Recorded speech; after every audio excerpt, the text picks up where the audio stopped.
All right, good morning, everybody. I think we've given everybody enough time to come in and settle in and get some seats. Like I said, if you don't have a seat, please alert us. We'll definitely make sure that you are seated and are going to participate in today's session. I'm going to start by declaring the area. Anyone who has done some work with the legislature knows that when we are outside of the legislature, you have to declare the area as a precinct thereof. So I'm going to do that right now, and then I'll welcome everybody officially. I, Honorable Fisia Hassan, Chairperson of the Cogta and eGov Portfolio Committee, hereby declare the Fire and Ice Hotel Menlyn in the city of Tshwane as the precinct of the Gauteng Provincial Legislature in terms of Rule 56.2 of the Standing Rules of the Legislature, read together with Section 2.1 and Section 28 of the Powers, Privileges and Immunities of Parliament and Provincial Legislatures Act of 2004. For the duration of this meeting, this place will be the precinct of the Gauteng Provincial Legislature, and thus the standing rules of the legislature will apply and govern all engagements for the day. So we have now declared the area proverbially a part of the legislature. I want to really welcome everybody who's joined us today for our roundtable discussion.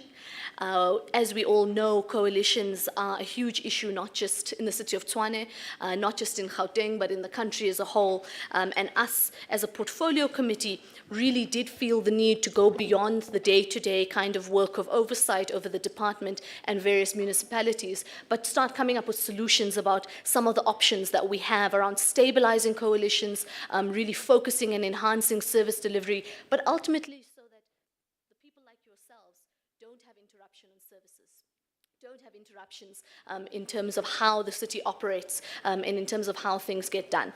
So that's really one of the reasons why we're here. So I'm going to officially open and welcome everybody. I'm going to start by asking the members on my left and right hand side to introduce themselves, and then after that we can move to the order of the day. I'm going to start with those on my right hand side. Dumela, good morning. Lebitso leina la ka ke Paul Diutso wa Malema, member of the committee. Thank you. Sanibonani Khoyamore dumelang Abshin. My name is Honorable Pinky Mngube, a member of Cogta committee. Thank you very much. Dumelang, goeiemorgen, good morning. I am Nico de Jager. I'm a member of the Cogta and committee, and it's wonderful to see all of you here. Thank you. Thank you. Greetings to everyone. My name is Phumla Mdlankomo, member of this committee. Thank you. Thank you very much. It's also, on a light note, important to note that it's Honorable Mngube's birthday today. So if you interact with her, please, let's give her a round of applause. So if you're interacting with Honorable Mngube today, please say a very happy birthday to her when you do. Can I get the apologies? And maybe just before we get those apologies, the MEC, you can see there's a seat next to me. The MEC is on his way. I did not want to delay. I wanted us to start. Everyone else was here on time. So the MEC will find us along the way, but the HOD in the department are here. In the meanwhile, can we get those apologies of those who were not able to make it? Thank you, Chairperson. Good morning, honorable members and colleagues. We received the following apologies. Member Dlamini will be late. Member Adams is going to attend another meeting which is running concurrently with this one. Member Njokwe and Member Makola are attending to political party matters. Member Dilange is also attending to political party matters. Member Msimang is also attending to other political party matters. Thank you. All right, thank you. And I see the MEC is about to walk in. In the meanwhile, I want us to have the agenda flighted for today, or the program rather. It's not actually an agenda. We're so used to saying that we have official meetings. We talk about agenda and others, but it's actually a program. Yes, perfect. So this part is really just for our community members and stakeholders to see what we have before us in today's program. I'm going to let MEC settle in and then we can speak with him. So we're going to start very quickly with a silent meditation. We've got that opening welcome, which I did already, and then we're going to go straight into a presentation by the Department of Cooperative Governance and Traditional Affairs on a provincial level. We then can have a very quick comfort break, or maybe we can negotiate, maybe we can do 1 or 2 more presentations, then do a comfort break. And then we've got contributions by various stakeholders that we thought are important. The first is SALGA, that's the South African Local Government Association. And then we invited the various metros who are, of course, in some form of coalition or another. And if anyone's followed the news, it's a bit of a, unfortunately, a running joke about who's the mayor today and who's the mayor tomorrow.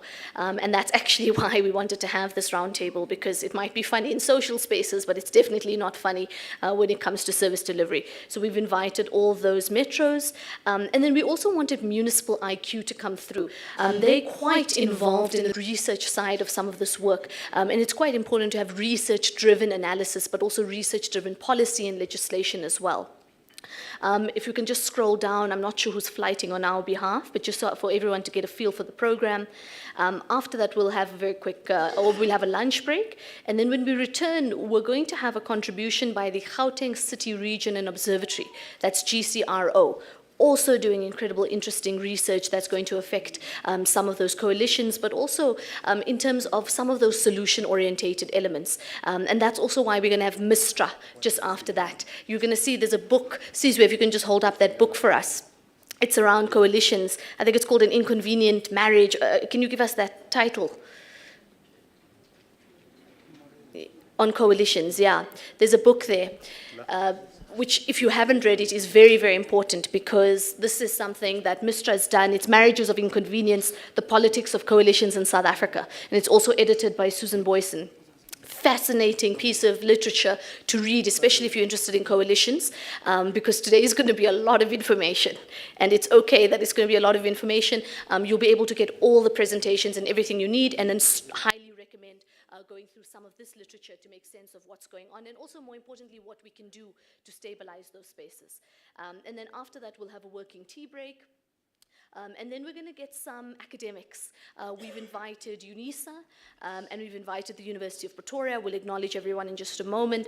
And then we're going to have contributions by very important organizations and unions who, of course, form a fundamental part. I know we have comrades of COSATU here, and we felt it very important that we hear from them. We've got SIRI, we've got SAMU, that's the Municipal Workers Union. Many people will recall some of the protests earlier on in the year for a fair and living wage. And then, of course, we've also got AfriForum with us, who is also a lobby group in the space that we also wanted to hear from. And then we'll get oral submissions from yourselves. So please make notes. Anything you have questions on, clarities, comments, this space is really for engagement. So really, please make a note of that, and then we'll move into closure thereafter. So it is a long day. I know we're going to have to push through, but that's why we've got tea and coffee in and outside, just to keep us going through all of those processes. MEC, I think you've settled in. If you can just introduce yourself to our stakeholders, and then we can move to the next part of the program. Working with you. You must have energy. Or must I okay. No, it's fine. I can also maybe just acknowledge our stakeholders. Let me do that. Yeah. I've got all my stakeholders here, and if I have forgotten anyone, please write us a quick note, and we will acknowledge you appropriately. We've got our Department of Cooperative Governance, I mentioned them earlier, and our 3 metros who are here today. We've got from SALGA, Mr. Silo Morakane. We've got from Municipal IQ, Mr. Kevin Allen. From Mistra, we've got Mr. Wandile, Wandile Nkatweni. From AfriForum, we've got Ms. Marie Steinberg, Mr. Petrus Kutsia, and Ms. Deirdre Steffens. From Siri, we've got Ms. Tato, this is the replacement name, right? Great. Ms. Tato Masianaho, I butchered that. I'm going to try again in a moment. I'll come back to it. From COSATU, I know we've got quite a nice delegation there. We've got the chairperson. We're still waiting to see if they are able to come through. But if I've forgotten anyone's names, please just send us a little note, and then we'll acknowledge everybody appropriately.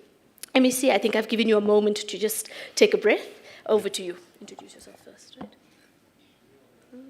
Yeah, you can. I'm starting to. Just introduce yourself.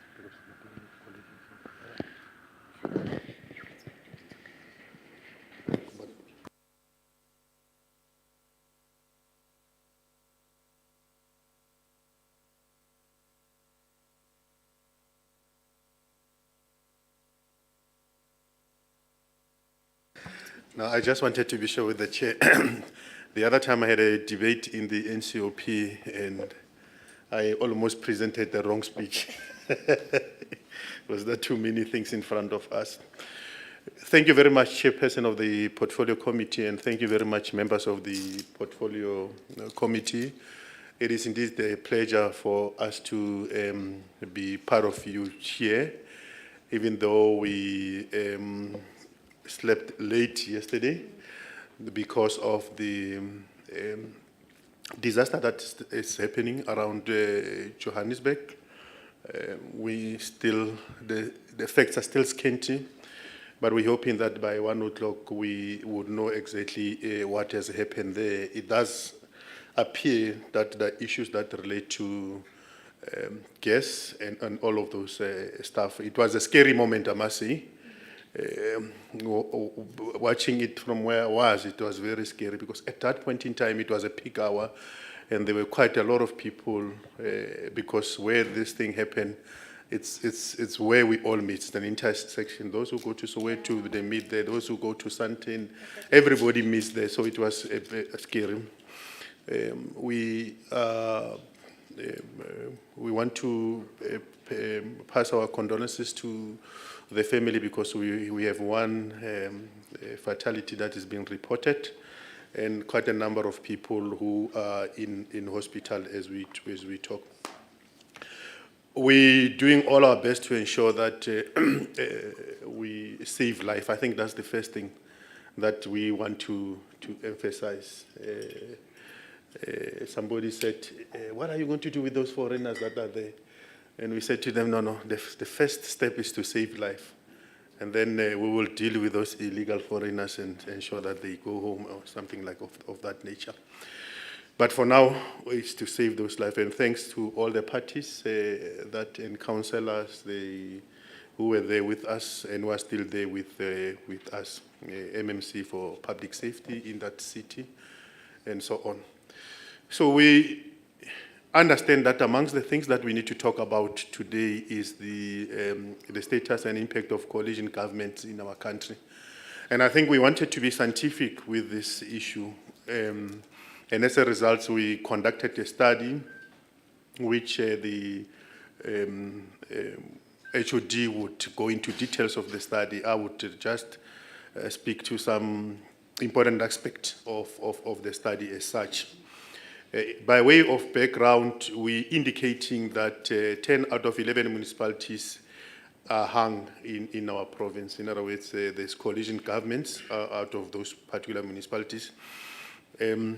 Generally speaking, there is no municipality that got an outright majority, except Midval, Bathea. Midval got the outright majority. So various studies on this municipality show that since 2016, more than governance disruption took place in this particular municipality. And we're looking at 4 aspects of where service delivery gets disrupted as such. The first one is service delivery itself. The second one is financial performance and the audit outcome of those particular municipalities. You will see, if you go to those particular reports, that there are indeed challenges that would have discouraged the residents from going out in numbers and vote. However, we're also indicating that I think it would be important for people to participate in processes of democracy. Because if we don't do that, we're going to delegitimize the public institution, and therefore people are going to lose confidence on the public institutions. I can imagine if people start not even to trust the courts, what kind of a country we're going to be. Because quite frankly, Chairperson, people do not trust public institutions. They don't trust the things that we say unless we do them. They're sick and tired of the many promises that we've made and so on, to an extent that they can't believe a thing that we say. The study was qualitative in terms of the methodology, Chair, largely research work that we did, some interviews that we did, engagement with practitioners and experts in this field contributed towards this. We're recognizing that coalitions are not entirely new in the country. If you go back in 1994, there was something called the Government of National Unity. That was a coalition government, if you think about it properly now. KZN is one of those that had a very successful coalition government at a provincial level, even though it was shared between the ANC and the IFP, but it worked for quite a number of years. Cape Town, to be where it was, there was a number of coalition governments that were there until to where there was an outright majority and so on. But what is the question? What is the issue now? The issue is that the current coalition government are so difficult to manage. And I suppose I was sharing this experience, Chair, with one of the colleagues that in 1993, when we started the process of integrating municipalities, creating non-racial institutions, one of the things that I found there was that, because I was one of those councillors at that time, the interim structures that we put in place. One of the things that I found there was that there was, so when we were a councillor, you were representing the interest of the people rather than party politics. There was no party politicking. There was a hell focus on the service delivery and so on. In fact, you wouldn't stand up and say, I'm from the ANC. No, the rules of order will call you to, no, you can't. Your decorum is a public representative that represents the people. It was quite an interesting experience, and I think the other time I became nostalgic with it and say, perhaps you should go there where there's less party politicking, but there's more service delivery. So you just stand up and say, from what I come from, this is what my people want, and that's it. And people must discuss exactly that. Don't tell us about how revolutionary you are and all of those kind of things. I'm just, and somebody, and my friend was saying, you are becoming nostalgic. We can't. A whole lot of things has happened since then until now. We've got to manage what we have now. At the core of these difficulties are matters such as the motions of no confidence, which matters, if you look at them substantively, you have a sense that it is party politicking interest. It is not the interest of the people as such. So no matter how good you are, we must find debt that will justify our motion of no confidence and will remove you. That's the situation there. And you can see it's driven by party interest as such. So there's a realignment of parties, we remove you. There's alignment of parties, so it's not about service delivery. Because in any way, there isn't any service delivery agreements that came out of these arrangements that we have. So it's about politicking at a given time, and that's what makes it more difficult to manage as such. What is the end game? The end game is that governance of a municipality gets affected both administratively and politically. That's one. Two, service delivery get affected. We accept that once a budget has been passed, it is our duty to ensure that we implement that particular budget, but we must also accept that political leadership in those institutions have got influence. In other words, they can redirect where resources are going and all of those kind of things. And therefore, that's how our service delivery is impacted. So of all the factors, the one considered that are key, that are considered in those institutions are legislative factors. We've looked at how do we ensure that the legislation helps us to manage this. Because we've reached that stage. And the point that we've reached is that we can't allow this to continue to be managed by parties as it is. I don't want to say they failed, But I want to say there's lots of challenges that are there. I think some of us are very concerned that if we are not nipping this thing on the bud, we'll end up having a deal-making process. We will give you the MM, you'll give you that, you'll get that tender. Now that's institutionalizing corruption in a way, if we are not careful. If there's anything called state capture, that's what we're doing. We're breeding another form of state capture at the local government level. So therefore, there's a need to intervene and intervene quickly there so that principles prevails over party interest and individual interest. Because it also depends on the characters involved in all this particular process. So with respect to the former, it is argued that the mayoral executive has become vulnerable and unable to cope with coalitions.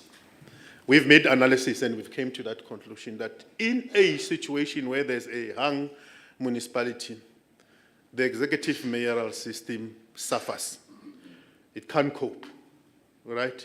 And that is why the motions of no confidence and removing and all of those kind of things.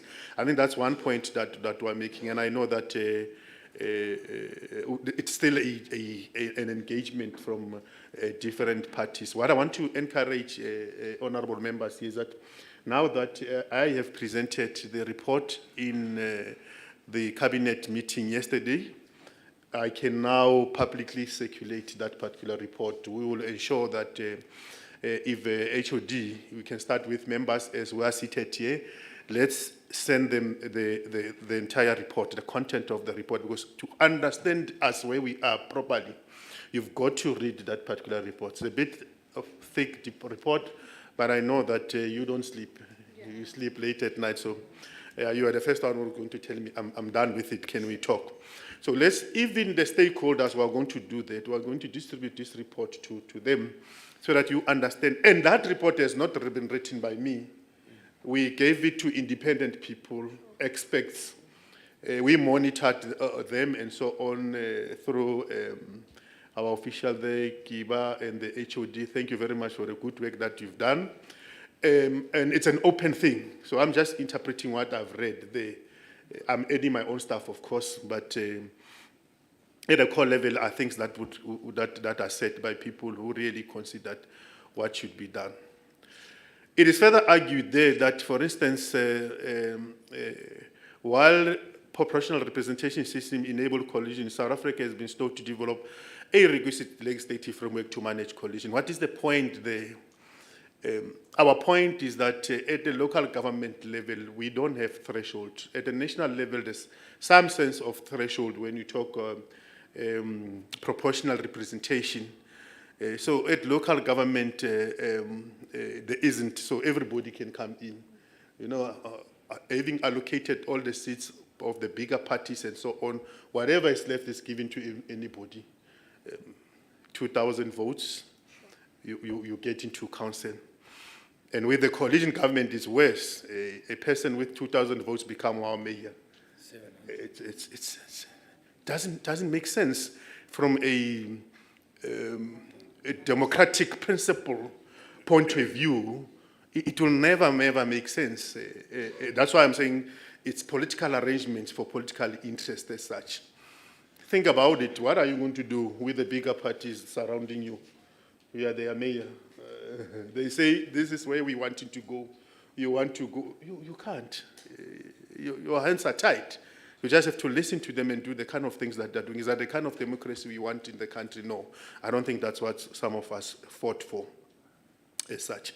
So we are bringing that discussion there, and we're saying, look at what happens at the national government level and then try to bring it here from a legislative point of view. But also resolve another problem in the municipality, the calculations that we do there to allocate, which has been the problem because it seems to be defeating the essence of democracy as we know it. It might have made sense in 1994, because I remember when some of those discussions were held in 1994, President Mandela would used to argue that I don't want to leave anybody behind. So even the smallest of the parties from minority communities, they've got to be part of this process. And I think that purpose has been served. In an open scale, everybody can be part of this process as such, or of democracy. That's what we need to. So it is contended that there are various aspects of coalition that need to be regulated in order to stabilize municipalities under coalition government. So because we government, we're putting our eye on what can the law, keep it as short as I can, because it's quite a document. The first thing is that the mayoral executive type system should continue. We're not doing away with it. But we are saying that it must only be applied where there's outright majority.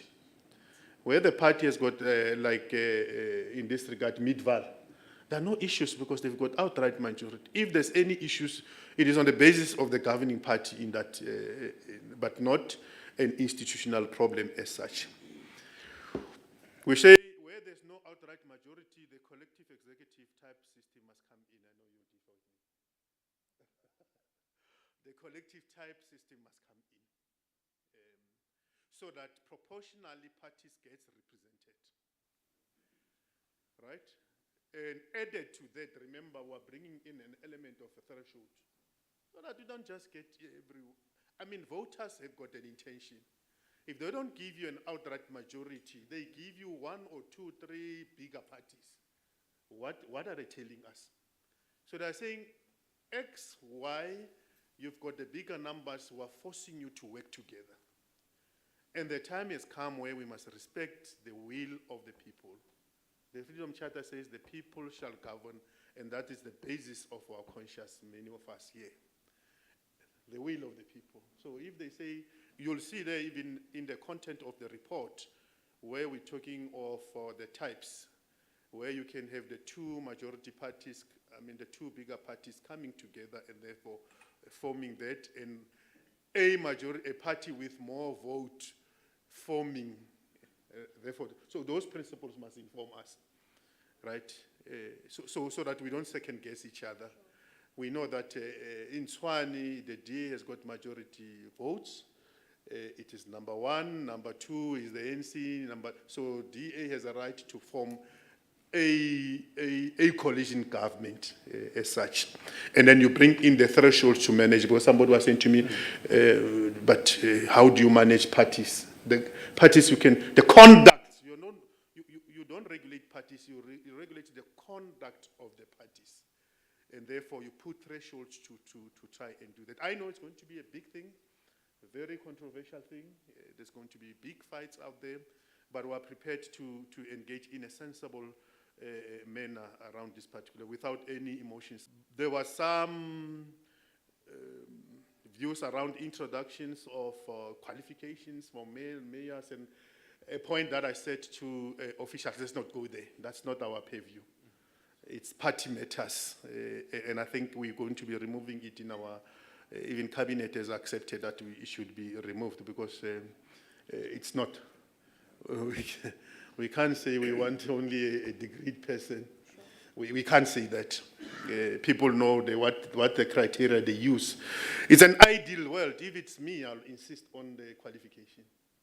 Because, for instance, if you take the executive mayoral system, it's a serious... That person has got powers, serious executive powers to make serious decisions. I'm saying that because I was there. We are almost a chief executive officer of that particular community. Therefore, it must go with the issues of quality, but it's not my terrain. So that one will go out on matters of qualification as such.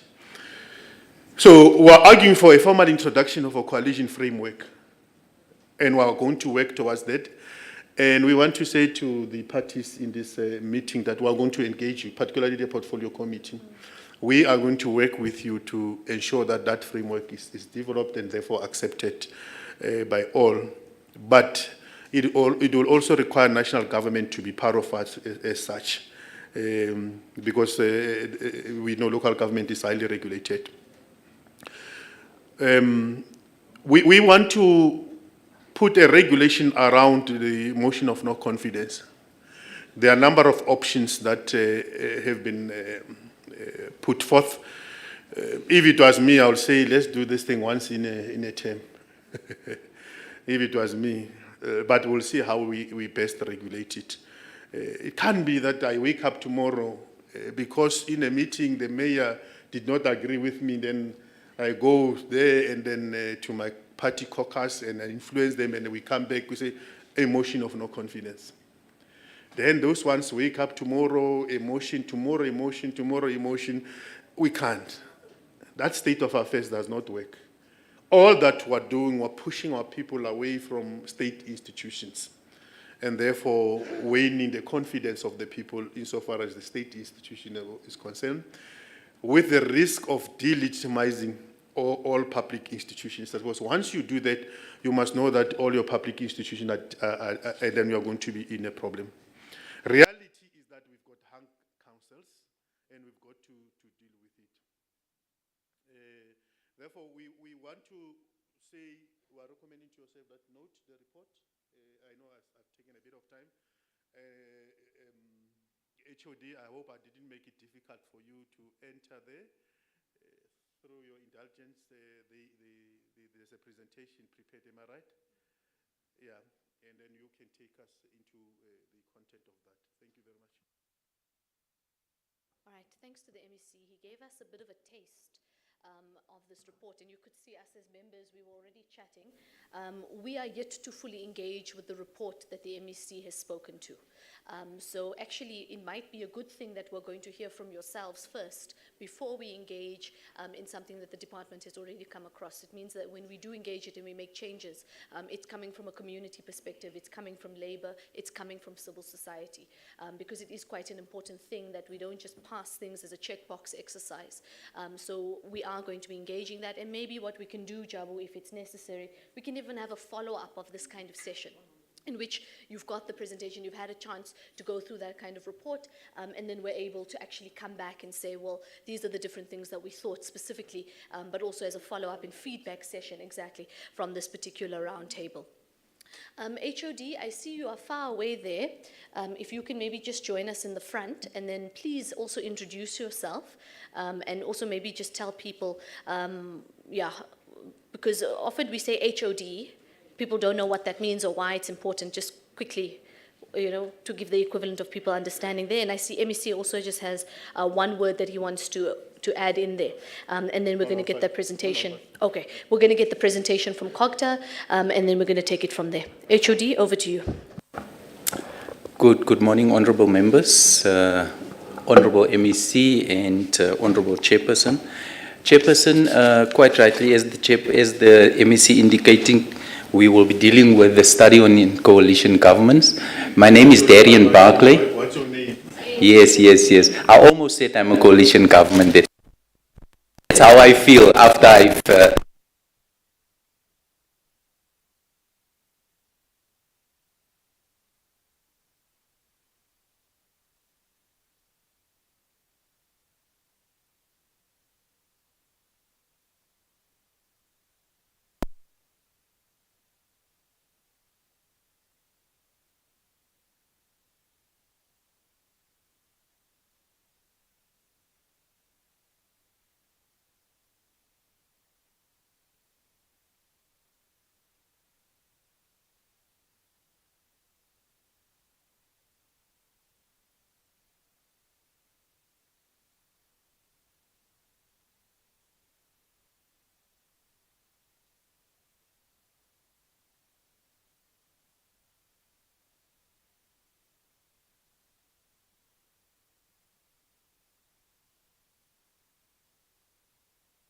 Feel free to also ask us that. Yes, this is a roundtable on coalitions, but it's also an opportunity to do some civic education as well. So if you have other questions, just make a note of them, and you can ask them even during lunch if you're shy to ask them here, or during the tea break, so that we all use this as a learning opportunity. All right, back to you, HOD. Yeah, Chair, if I was in a municipal council and that happened, I would feel that was sabotage. But Chairperson, my name is Darian Barclay. I am the head of department for the Department of Cooperative Governance and Traditional Affairs, commonly known as Cogta.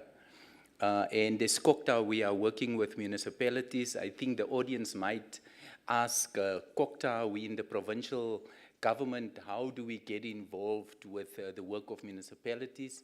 Although municipalities are an independent sphere of government, Cogta has a responsibility to monitor the performance of municipalities. They report to the department on a regular basis, and in accordance with the back to basics approach, we monitor their performance in relation to governance issues, financial management, service delivery, but we also assess the political and the administrative environment, because as the head of department, I must ensure that there are proper governance arrangements in place in municipalities, that we pass the budget on time, we account for expenditure on time, because if we can't account, it means conditional grants from national government cannot be disbursed. So it's important that as a provincial government, we are at the coal phase of the service delivery. So Chairperson, as the MEC indicated, this report on coalition government is a study that was commissioned. The provincial government was concerned, the MEC was concerned, and as officials, and myself as the HOD, I was concerned because if a budget is not passed, it means there's no service delivery in a community. If the budget is not passed, it means the integrated development plan that was the basis of consultation in communities cannot be implemented. So that aspect is a very important aspect for me as the HOD. So we have commissioned this study. This work formed part of the delivery agreement of the MEC, and the study was commissioned externally. And I think it was important to state externally because as Cogta, we need to engage with the various stakeholders, with the legislature, so that whatever recommendations that's coming up, it means it has been informed by a study that was conducted externally. And the main reasons, if we go on to the next few slides, if we go to the background and the rationale, the main reasons for the study was the emergence of coalition governments. And as the MEC indicated, 10 out of 11 municipalities, it is on slide 4, 10 out of 11 municipalities are what we call hung councils. And hung council means that there is no outright majority in that particular council. And as a result of that, we felt that whilst there is some hung councils in the province that are pretty much stable, a number of those hung councils are not stable. And with that put that into context, we need to ensure that we understand what are those regulatory frameworks that's there that can assist us to manage municipalities better. But you also want to look at how other countries are doing it, because there is no other country that you can say all of them have outright majorities. And if they don't have an outright majority, how do we still work and how do we still improve the management of the municipality or government to the betterment of the citizens? Because I would say, Chairperson and MEC, that should be at the forefront of the work. The next two slides just share with you the different trends at the national level from the different parties. We have only captured the first 3 parties, and on the next slide, it just gives you the sense of what was the outcome of the local government elections. But the most important slide is the next slide, because the next slide tells you, in 2000, we had 29 hung municipalities, and that increased over a period of time. You can see it reduced slightly in 2016 in comparison with 2012, but if you go to 2021, there are now 71 municipalities that is regarded as hung councils. With that being said, if we hear what the researchers are often say when we talk about municipal service delivery, the expectation is that hung councils or the implications of councils and coalition governments, those are on the rise. And you do expect that going forward from here. So as departments responsible for governance, we needed to ensure that we put some measures in place to ensure that the department and the municipalities can render services. On the next slide, we're just sharing with you how the municipalities are structured, which municipality and which political parties are the key ones. Those changes overnight. If there is something that happened in a municipality last night, that could change. We have often seen what has happened when a mayor has been elected and when a speaker has been elected. So on the next slide, Chairperson, we say we need to understand what are the current challenges of coalitions. Why are these coalitions not functioning? And why are there so many instability? Because if there's instability in a municipality in the political sphere, there is instability in the municipality. If there's instability in the municipality, it means people will start gossiping about what will happen tomorrow in council. They will not focus on their work. And once they start doing that, officials are then targeted, people resign, and as soon as you have the municipal manager and the CFO of that municipality resigning, you have a ripple effect. Poor audit outcomes, maladministration, capital projects in communities not being implemented. So it just has a ripple effect. So it's important that we understand why, but also understand what's happening globally, look at the current policy frameworks, but then also put some measures in place when it comes to monitoring and support, because we need to support municipalities. So in the process of undertaking this study, we have done a combination of interviews with experts, internal, external people, former councillors, former municipal managers, researchers, university graduates, that is experts in local government, to get a complete picture. We could not get a picture from the government of the day because we are currently sitting with coalition governments. How do we understand this phenomenon and how do we think we should deal with it? What I want to do now is just to look at the current constitutional frameworks, particularly in South Africa. If we're looking at South Africa, and that is on slide 13, you can clearly see that as a constitutional democracy, we have various spheres of government, and you have the legislature and the executive, where oversight is exercised, and that is all in terms of the constitution. The provincial governments, they have constitutional and legislative authority, and local government is seen as an independent sphere of government. Whilst they can function independently, there is regulations that allows the provincial government to intervene in local government. There is also regulations that allows national government to intervene. So with that being said, it is a multi-party democracy, and as the MEC indicators, is made up of proportional representation. Whilst our legislative provisions don't say or make mention about coalitions, if you ask any legal person how they would interpret the Constitution, it would say that the local government legislation, it is set to enable coalitions. So you do not have to explicitly mention the word coalition, but it is reflected as such.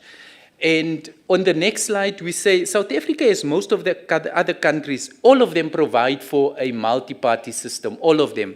Some of them call it provincial level, some of them call it regional level, and both at national and local level, the way it is, there are constitutional frameworks. And the proportional representation system, it applies, if you look at globally, both at federal government, regional parliaments, everywhere. But the key to that proportional representation is what do you regard as proportional representation at local level? MEC indicated there is proportional representation at national level. How do you set that? If you want to set that, there needs to be a policy change, there needs to be a constitutional change. You need to engage with the IEC.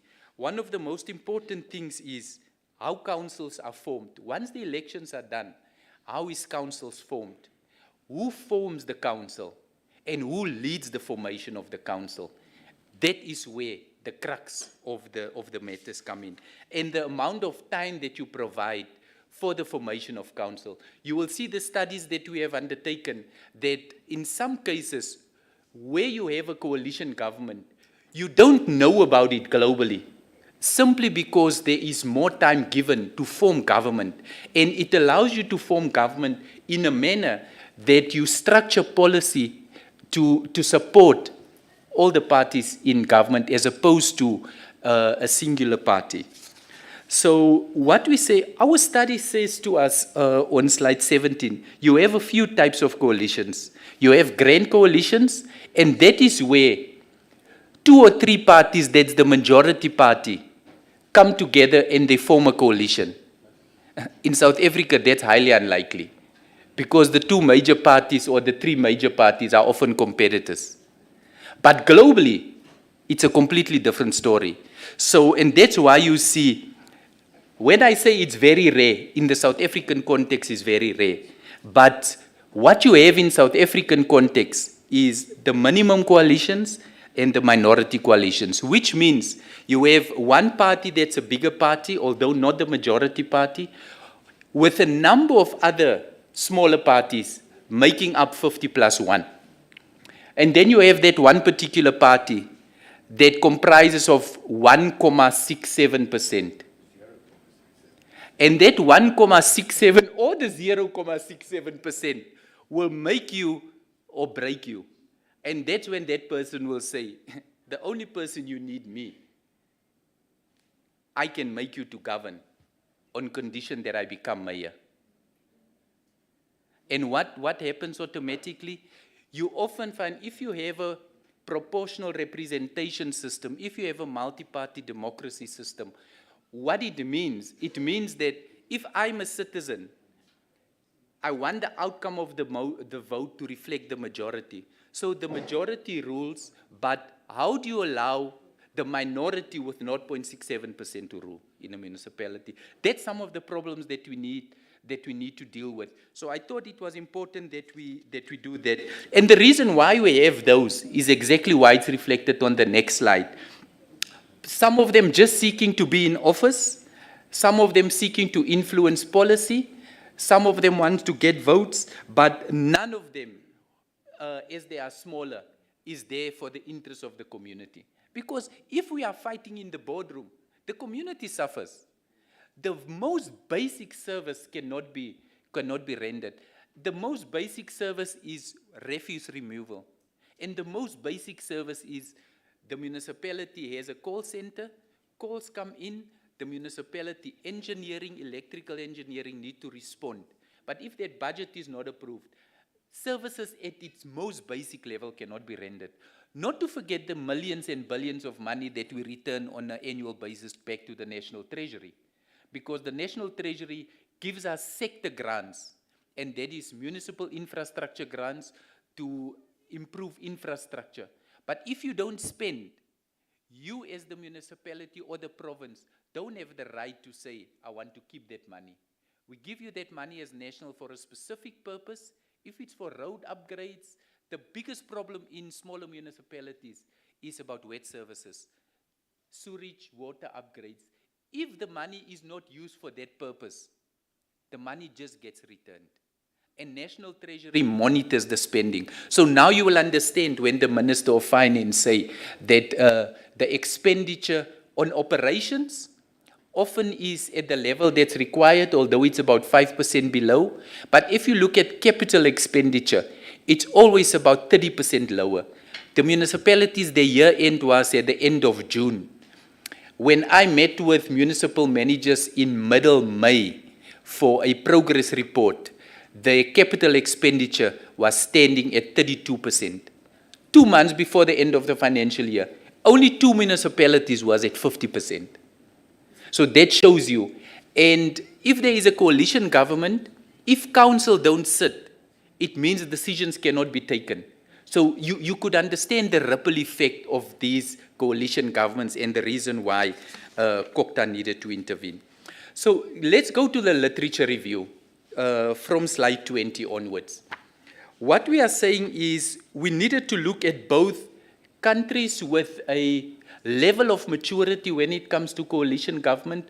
We could have chosen more, but we needed to look at where we are locally, and those are the countries that we have looked at, because we needed to understand why would there be such good practices in other countries, and why would we, such a young democracy, with such a level of skills, when it comes to policy development, we are at the forefront of policy development. But when we are at the forefront of policy implementation, we cannot compare to the best in the world.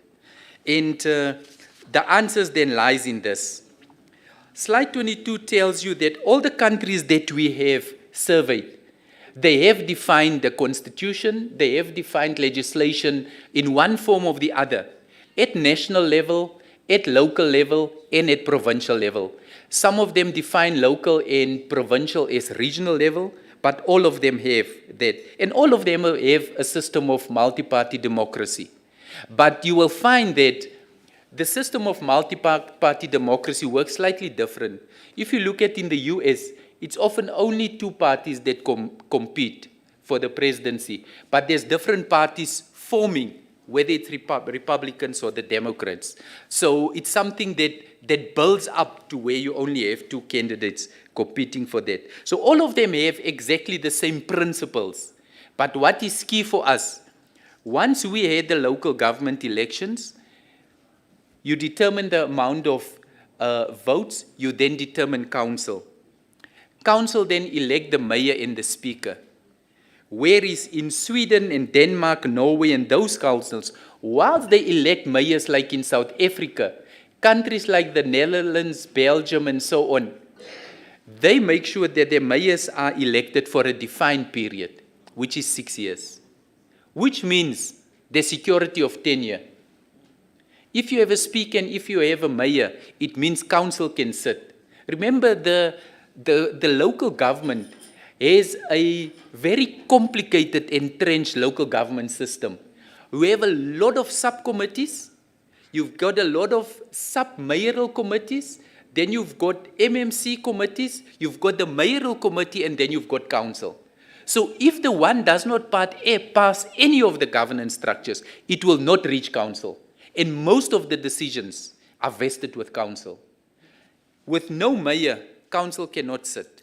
With no speaker that would lead the process, council cannot sit. So this is one of the ways that we as South Africa might think, do we want to consider a system where you provide security of tenure? Look what has happened over the last 8 months or a year. I'm elected as the mayor at 1 o'clock. I'm starting to prepare my introductory speech at 2 o'clock. By 3 o'clock, there's a motion of no confidence. I hardly sat on the chair. So those are some of the problems that you are sitting with. Is there something like that that we want to consider?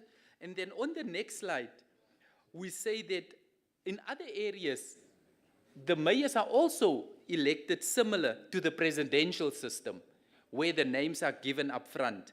And the most important thing is, if there's no fraud or corruption from the mayor, if there is no, well, we often look for dirt. Sometimes there might not be, but we look for dirt so that we can give a motion of no confidence. If there's no fraud or corruption, the security of tenure is guaranteed from that mayor. So it's something that should be considered. That person cannot be removed by council. Even if you have 100% vote, that person is removed by a community vote. Is that not probably the way that we should go? I don't know. I'm giving the results of my study, and that's where we should look at. Where a mayor is directly elected and where we need to remove a mayor, like I think it was in Frankfurt recently, only 95% can allow that mayor to be recalled. Not because of spurious motions of no confidence and so on. But what we also find in that system on the next slide is, and that's where the crux of, I believe, it makes or breaks coalitions. Because we have 14 days to form council. My 0.67%, I know what's happening in all the parties. I will come on the 13th day and I will say that I will put my 0.67% to you to give you 51%. You will hardly be in office and elect your mayoral committee, and then there's a motion of no confidence. So these are things that we should consider. Shouldn't we allow, as MEC said, I don't think we should do away with the executive mayoral system where there's an outright majority, because where there's an outright majority, the mayor appoints the MMCs. Where there's a coalition government, it's horse trading. Okay, I'll give you the municipal man. No, I want to be the MMC of finance. But the MMC of finance cannot read his own budget. How will he read a multi-billion budget? It's some of the politics that we talk about it because we have done research, but it's something that needs to be considered at a different level. So we want to argue as part of the study, the best practices in coalition governments came about where there is lesser parties forming a coalition, but that parties are given more time to form council. I don't know what's the correct time, but I don't think 14 days is the correct time.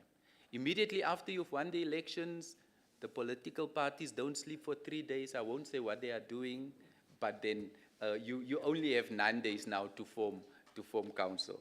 So that is the lead. What you currently also have, if you look on the next slide, is that an important factor that's nowhere regulated.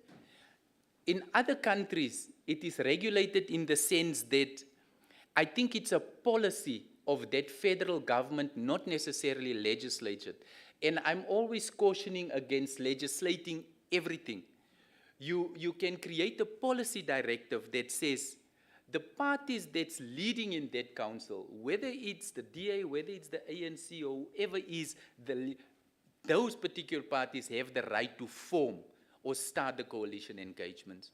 Not the parties that is so small that become kingmakers, because those are what we call them in the current democracy. So it's important that we allow that. Big parties lead the way. Otherwise, you're tilting the balance. And I know the arguments that we are putting forward, it doesn't put smaller parties in good stead. But I think in the essence, we decided is we want to have a multi-party democracy. So what a multi-party democracy means, the biggest teams should negotiate. I don't think you should allow the 0.5% to negotiate or the 2%. It's not wrong. Let them form part of those negotiations wherever they are or in whichever formation they are. But let the big parties take the lead, and that is what we are saying. On the next few slides, we say that we have seen where there is minority coalitions and where there is more parties in one coalition, it does not hold, because it calls for one group of people that has lesser vote to tilt the scale below 50%. But if you have the bigger parties forming a coalition, you will find that you have a number of members and they will constitute about 70% of the vote. Is that not what you want? Bringing both worlds together. I don't know if that's ideal in South Africa, but you often ask yourselves, is that not the case? And then slide 28 is some of the key things that I believe. I also don't have an answer, Chairperson, when it comes to the thresholds, but I'm saying as we put the thresholds on, if you look at Denmark, you need to have at least 2% as a threshold to actually get into council. Germany has 5%. In other systems, if you don't have 4 seats, you do not qualify. It's not a good thing for smaller parties, but isn't there some way how we need to enforce proportional representation? And I believe that at local government level, we need to make sure that we put some proportional allocation in there. And my proposal was always that we shouldn't wait for January 2026 to put our recommendations forward, because 2026 is the local government elections.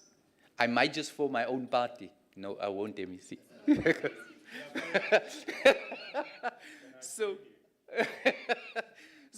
But I think at local government level, we need to consider setting thresholds. I don't know. The powers that be that's sitting on my right, all of them together, will then have to make their decision. But I'm saying the reason why I would propose that is to ensure stability in council. Because whenever municipality don't deliver services, the question is asked to the HOD and the MEC, what are you doing to make sure that can be dealt with? On the next few slides, Chair, what we say is, if we form a coalition government, remember the citizens vote for you. Why don't we publish that coalition government? If we decided as these few parties we are forming a coalition government, why don't we tell the citizens out there that we are forming this coalition government? It is out there globally. it is published, it's managed, and to some extent it is even argued in other policy papers that chief whips needs to lead coalitions and needs to manage and ensure the stability of coalitions. So it's some of those things that we need to look at. That is clear, and what you will find that is not happening there. There is so much power vested in the system that where there's a spurious motion of no confidence, it can be rejected. But in our case, we know what happens at local level. Once a letter is written to the speaker, if there's no action in a specific time, the MEC needs to intervene. So there's always this motion of no confidence, and it's one of the areas that creates the instability. So if you go to the local experience of where we are, I think MEC made it very clear.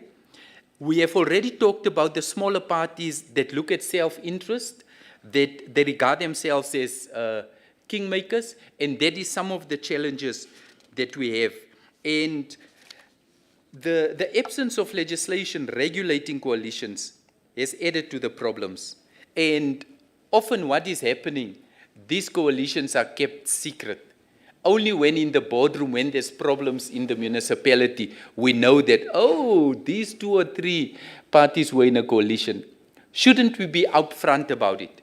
And it's something that we need to look at, because people get blackmailed, and people often, they create a situation of instability so that there is an opportunity. That's why the mayor's head is always on the block. Whether he's done something right or wrong, his head is always on the block, and the same applies to the speaker. We have seen what happened in Tshwane. We couldn't convene council for quite some time. We had to ask an extension from the MEC of Finance to table the budget. I think even in Mogale City, we have asked an extension to table the budget. What is the impact? Look at what does the Auditor General say, what is happening in those municipalities. There's instability, there's an impact on service delivery. And one thing, if you look at the global study, security of tenure, no spurious motion of no confidence, I say, we ask our citizens to go to the polls once in 5 years. Why do we want to change the mayor every month? MEC says we can ask for a motion of no confidence once a term. Yes. Shouldn't we say there's security of tenure for that person for that term? Either way, there's no right or wrong answer. All I'm saying is we cannot live with the current motion of no confidence that creates such huge instability in municipalities. For the first time a month ago, we had all municipal managers appointed in municipalities for the last 5 years, for the first time. But if you look at levels below the municipal manager, in Tshwane, you're sitting with a 90% vacancy rate. Managers reporting to the city manager, all of them are acting executive managers. How do you run council with that? Most of the others have at least 2 or 3. The highest is about 85% appointed, but there's no municipality with a full complement of leadership, and not to mention municipal managers, but at least we managed to get those in at this point in time. So the issue of trust is always a key issue within municipalities and within our local leaders. That is a problem. When we go to the last part, Chairperson, and I know I've taken a little bit longer, the key findings of the study clearly said that there is a long history of challenges that needs to be addressed. In the end, the people that voted for us are suffering, and that is one thing that we should try and avoid. And I think let's go to slide 42. We also say that to ensure stability, there need to be a look at the constitutional and legislative factors.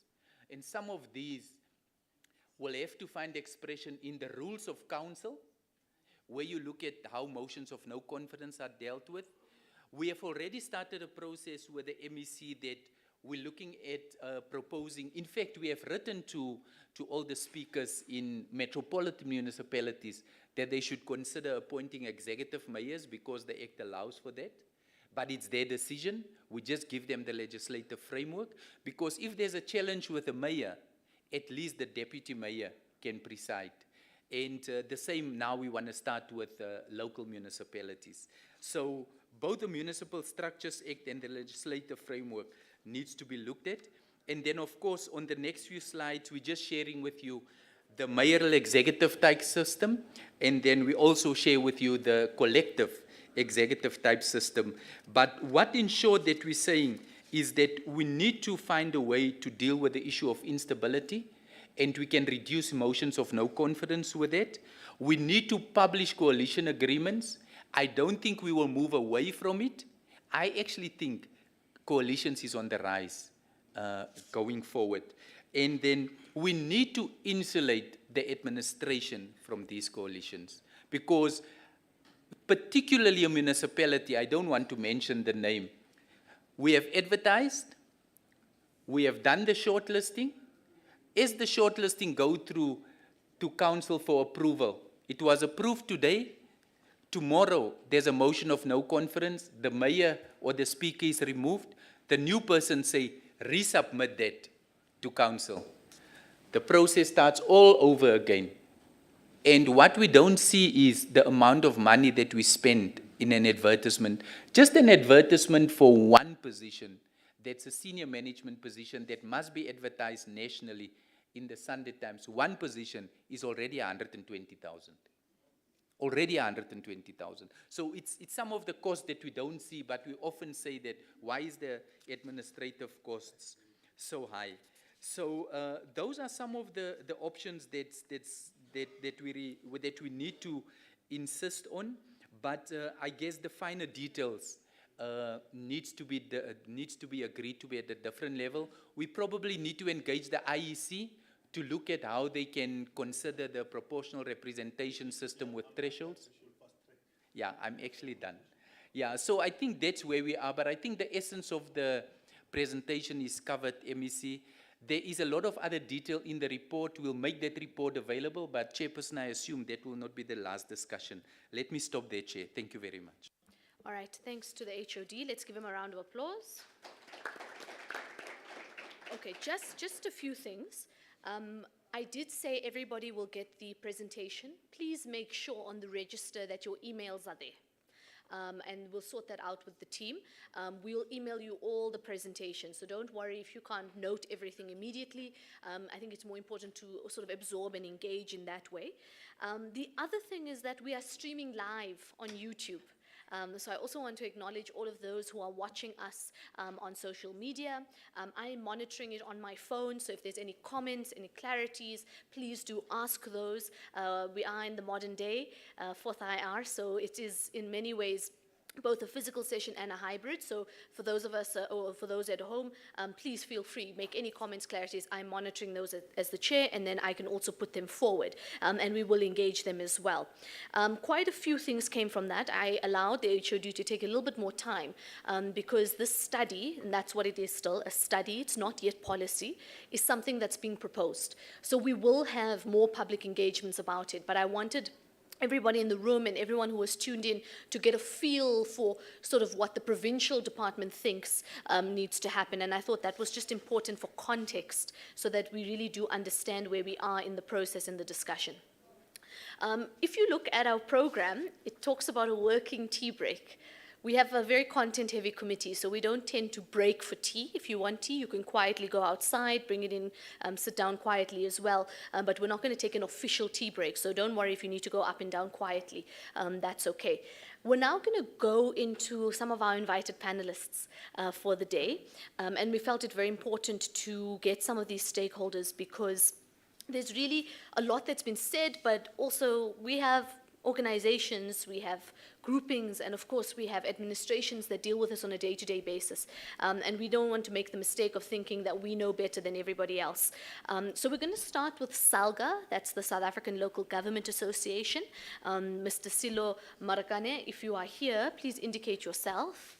Excellent. So if you can come up here and then do that sort of presentation, and then we'll go through a couple more of those invited panelists. Let's give him a round of applause. I'm sure it can't be easy. At the same time, I'm sure he's quite tired of talking about coalitions, given how much Salga has to deal with it. But I think he's going to speak to some very interesting proposals that Salga has put forward actually on legislation. And that's quite interesting also for further reading, if anybody is interested as well. I'm going to hand over to you, sir, and you can take us through. Thank you very much, and good morning, Chairperson, Honorable MEC, members of the Portfolio Committee, everybody present in this meeting. Good morning. My name is Sello Marokani. I'm a manager for strategic support and analytics at Salga. I've shared my presentation with the secretariat of the committee. Chair, safe to say that if it was my wish, after the presentation and from the opening remarks from the MEC and the presentation from the HOD, I won't present because of basically what they've presented is almost similar to what I'm going to present. But safe to say, I will just try to deal with the specific areas that in the interim, while the Cogta is working on the legislation and working on the regulations, what are the interim measures that can be considered to create stability and functionality of the municipality. So I'm going to concentrate on that, Chairperson. Can we move to, I think this one the MEC covered and the HOD covered in terms of the history of the coalitions, where they come from. And I'm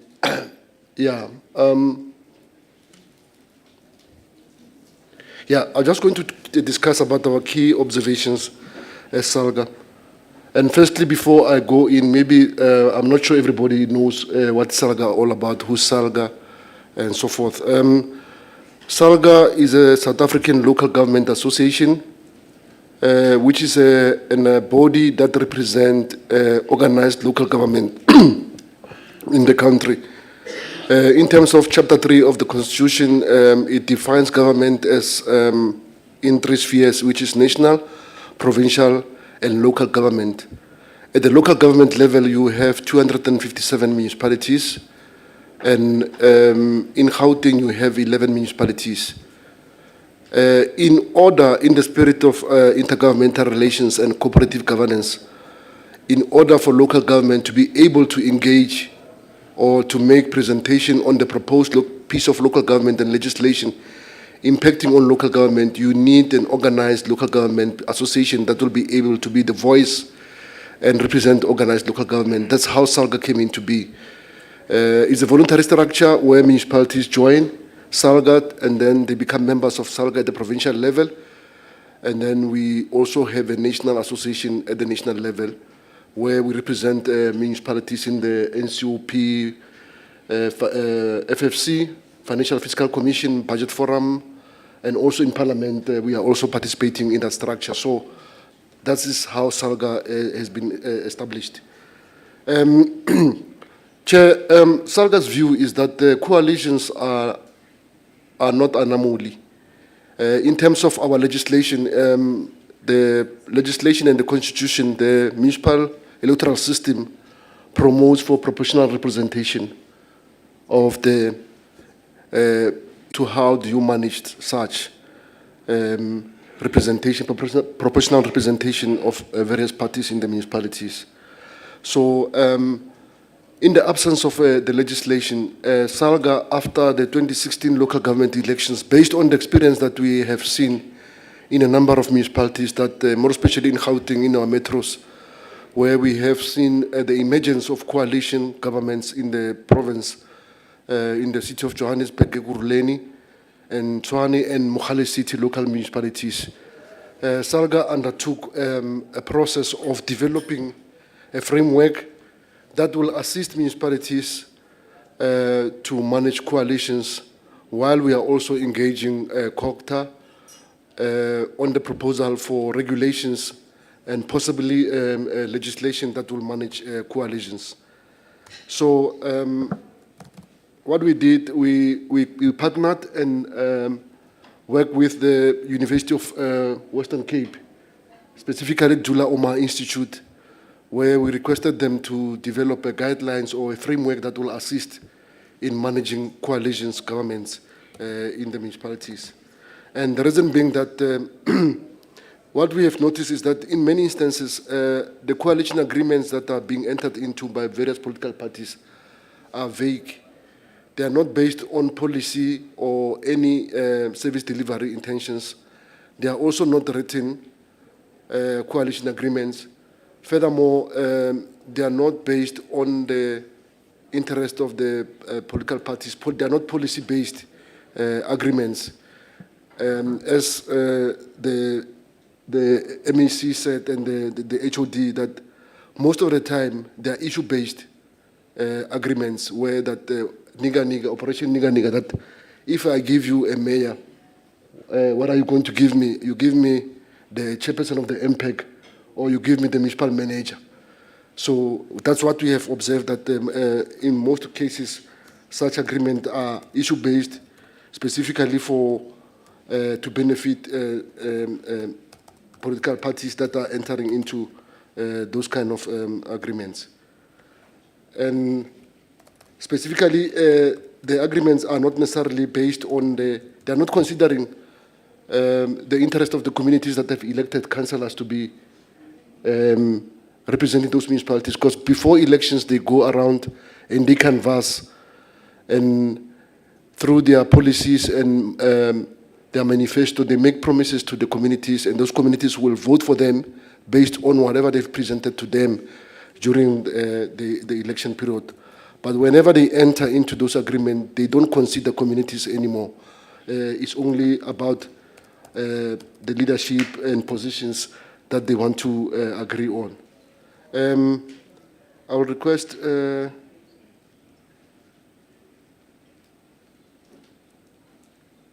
that you move to slide number 9, which is the framework that we are proposing as SALGA that can assist in terms of managing coalitions.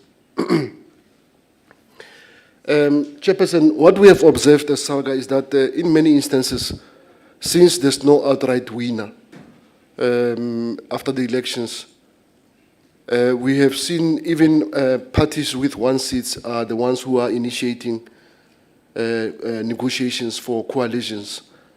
So the framework is trying to guide as to how can you manage and initiate those kind of coalition negotiations. Much as there is no an outright winner, but you have a majority of a party that will have gained majority seats. What we are saying is that such parties should be the ones that are initiating negotiations with other parties as to determine the agreements that they're going to enter into. And then also, most of the time, what we have observed is that the negotiations are not transparent. They are mostly led at the national level by the leaders of the various political parties. But the parties at the grounds in the municipalities are not the ones that are involved in terms of negotiating for coalitions. For instance, if you have a party, let's say in a city of Tshwane, you have Party A, which is the majority that has won, but the chairperson of the party in the city of Tshwane is not the one who's been involved in the negotiations. The leader of the party at the national level is the one who's leading the negotiations in many instances. And also, it doesn't consider the local interest, the needs of the communities in that particular municipality when they do negotiations. And they're mostly not based on policy development. It's mostly around positions that they want to share in the municipality. And then the visibility of coalition partners, they're not always not visible. We don't know who's leading the negotiations. We'll only find out when they go and vote that who is leading the negotiations. And then what we are suggesting is that there should be a joint formulation of policies. Yes, political parties don't follow the same ideology and policies, but there's a need for a compromise, to have a compromise towards the service delivery to assist the communities. What we don't normally say that these are the dons. If you look at on the left-hand side, of the presentation, those are the things that we say shouldn't form part of the negotiations when political parties get involved in the coalitions and negotiations. In many instances, political parties also negotiate the issue around staff appointments. They negotiate that if I vote for you, I want you to appoint my municipal manager. The municipal manager should come from this particular political party, which are some of the things that are not policy-based discussions. Also, it's more around the distribution of political positions. How do we share the positions in terms of the office bearers? Who's going to be the speaker? Who's going to be the chief whip? Who are going to be the LMCs? Who are going to be the Section 79 committee chairpersons? These are some of the issues that are being considered normally when political parties are negotiating. And sometimes there is no process of internal consultation with political parties in that particular local municipality. The issues are more driven at the national level. And also there is no element of, during the negotiations that, obviously when you negotiate, there should be a point of we agree to disagree, that we are not going to agree on everything. But there should be accommodation that how do we deal with a situation where there's no agreement? How do we manage such instances? And then also doesn't allow for seeking technical advice, sometimes to ensure that the agreements or coalition agreements that have been entered into are within the confines of the law. That does the law allows for political office bearers to be involved in the appointment of officials or employees in the municipalities? Can we agree on the appointment of the senior managers in the municipalities, whereas the law sometimes doesn't allow the involvement of politicians in the appointment of officials in the municipalities? And then compensation of the kingmakers. If the smaller political parties are going to vote for you to be able to have a municipal council, what is there that is going to be given to those kingmakers who are involved in making sure that there's a council, a proper council being established there? And then also considering the risk processes. What are the risk of bearing the coalition agreement? Can you move to the next slide? The next slide also talks about the coalition agreement. After the negotiation process, then there should be a negotiation coalition agreement being established or developed amongst the parties that are negotiating. In many instances, that is why you see perpetual motion of no confidence, is because of, in many instances, political parties get into a coalition agreement, but those agreements are not written. There's no formal written coalition agreements that are being produced from the negotiations. And also, the arrangement or the agreement that the parties have entered into, they are not legally enforceable. Anyone can, at any time, move away from the agreement. If we have seen in many municipalities that one party would have agreed into supporting the other party for the election of the municipal manager or the speaker, and comes the time of voting for the budget, the very same party that have voted with you will just vote against you. So we are saying that there should be a written agreements, coalition agreements, that will be legally enforced, that in an instance that one party decides to move away from that, they can be legally be held liable to do that. And then also, because of the political party officials are elected by the communities. For one to be a councillor, you are elected by the communities. But at many instances, those coalition agreements are not made public. The public that have voted for those councillors, they don't know what are the contents of the agreement that those political parties have entered into. So the public is kept in abeyance. They don't know exactly what is happening in terms of the agreement. They just don't know that there's a mayor elected in the city of Tshwane because of the agreement. These parties, 1, 2, 3, have agreed that they will have a mayor, but the content of the agreement itself is not made public.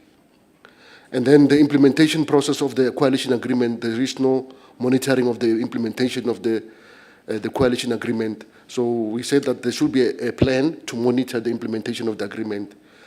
And also what we are proposing is that there should be a caucus established among political parties that they will be able to now and then engage and caucus prior to making some decisions when they decide on the voting processes in the municipalities.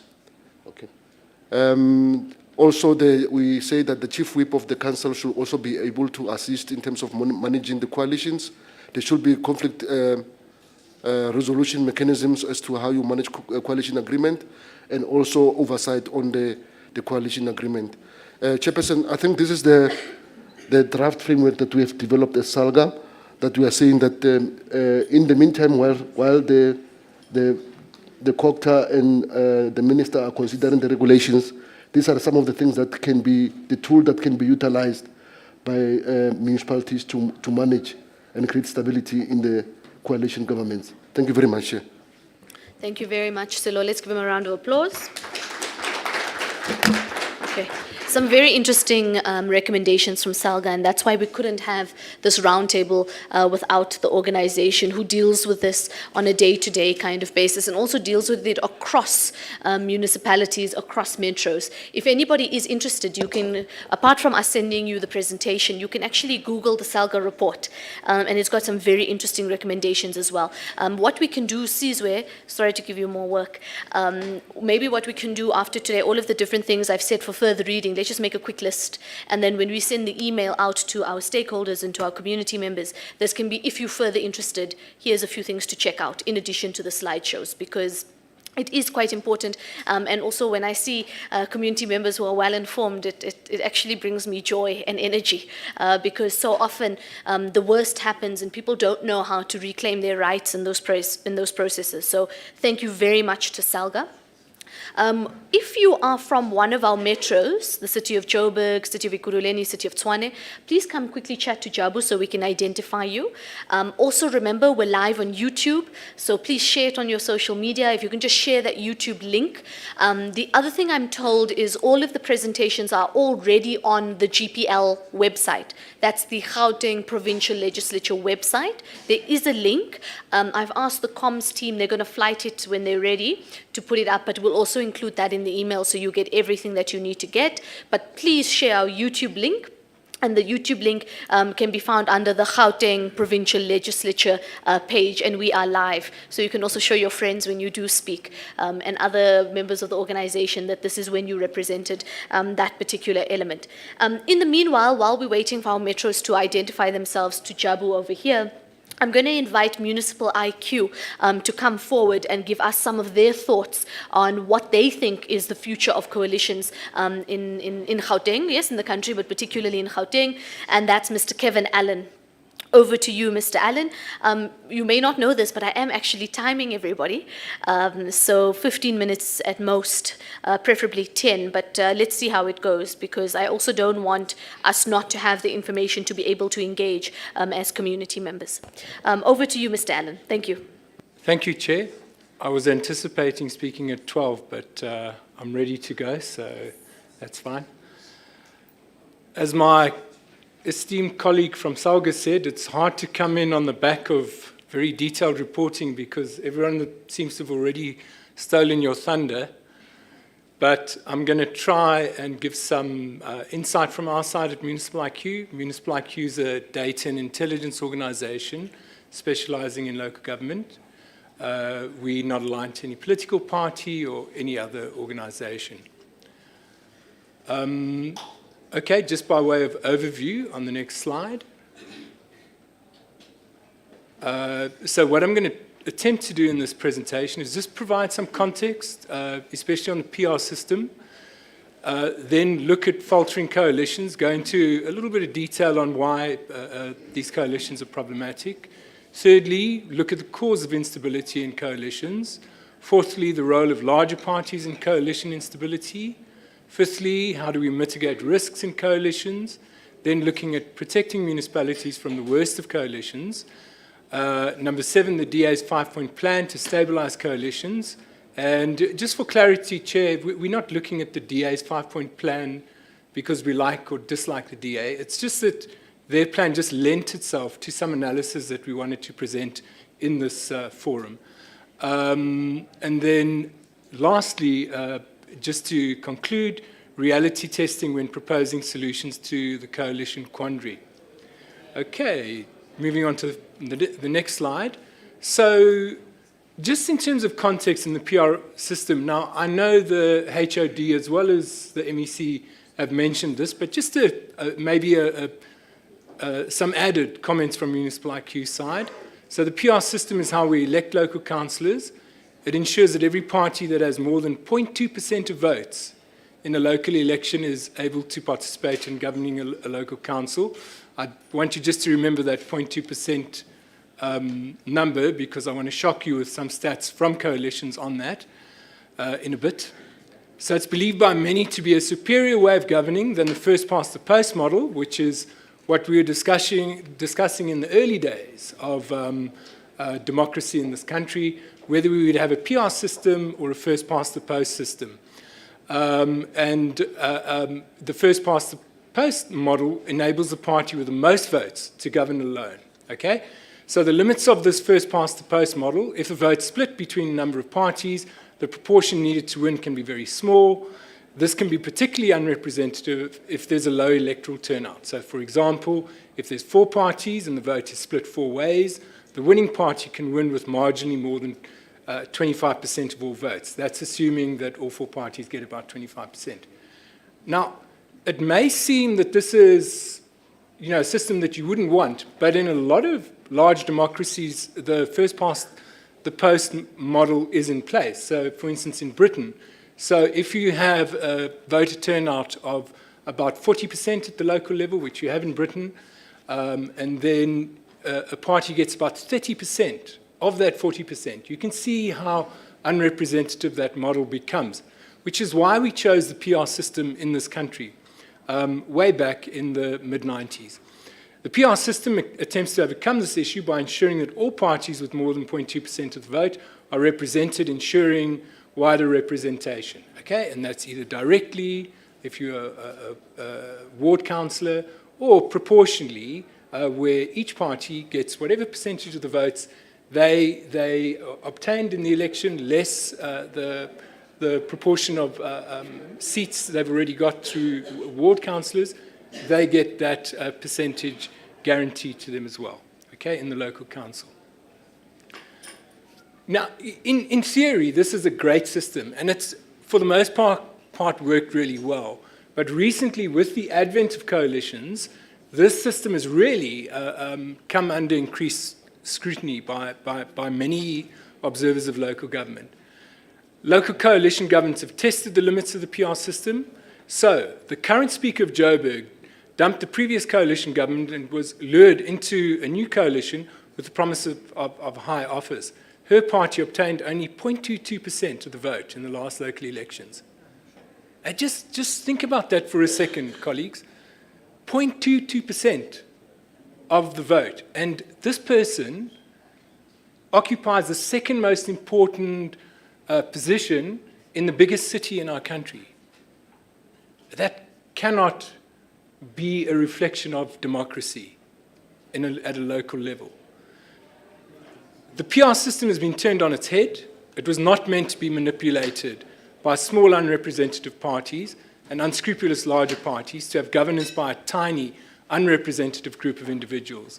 It leaves many local government stakeholders wondering if we would not be better off with the first past the post system, where at least we have a stable and somewhat representative local council. Honestly, Chair, MEC, I would never have imagined 20-odd years ago that I would utter these words. I wouldn't. But really, we have come to a point where our democracy has been forced, our local democracy has been forced into crisis by these coalitions. Faltering coalitions, so coalition governments, we've gone over much more detailed stats in this, so I'm not going to labour the point. In 6 of the country's 8 metros, it's become the norm in our metros as the dominance of the ANC has dissipated in the last 2 local elections. This is a really important contextual point as well. The reason coalition governments have come to the fore, it's not out of thin air.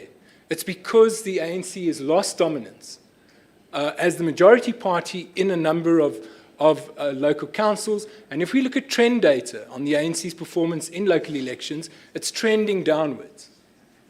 This is an important point because it's got nothing to do with the ANC in and of itself. The point is that the biggest party at the local level, for the purposes of this discussion, in our country is losing dominance at a local level, and it is impacting very significantly on local democracy. It's not that it's the ANC, it's that it's the biggest party. Okay, on paper, where there's no outright majority, coalitions seem like a good solution. We all thought this naively, maybe 5 years ago. A number of parties working together for the common good.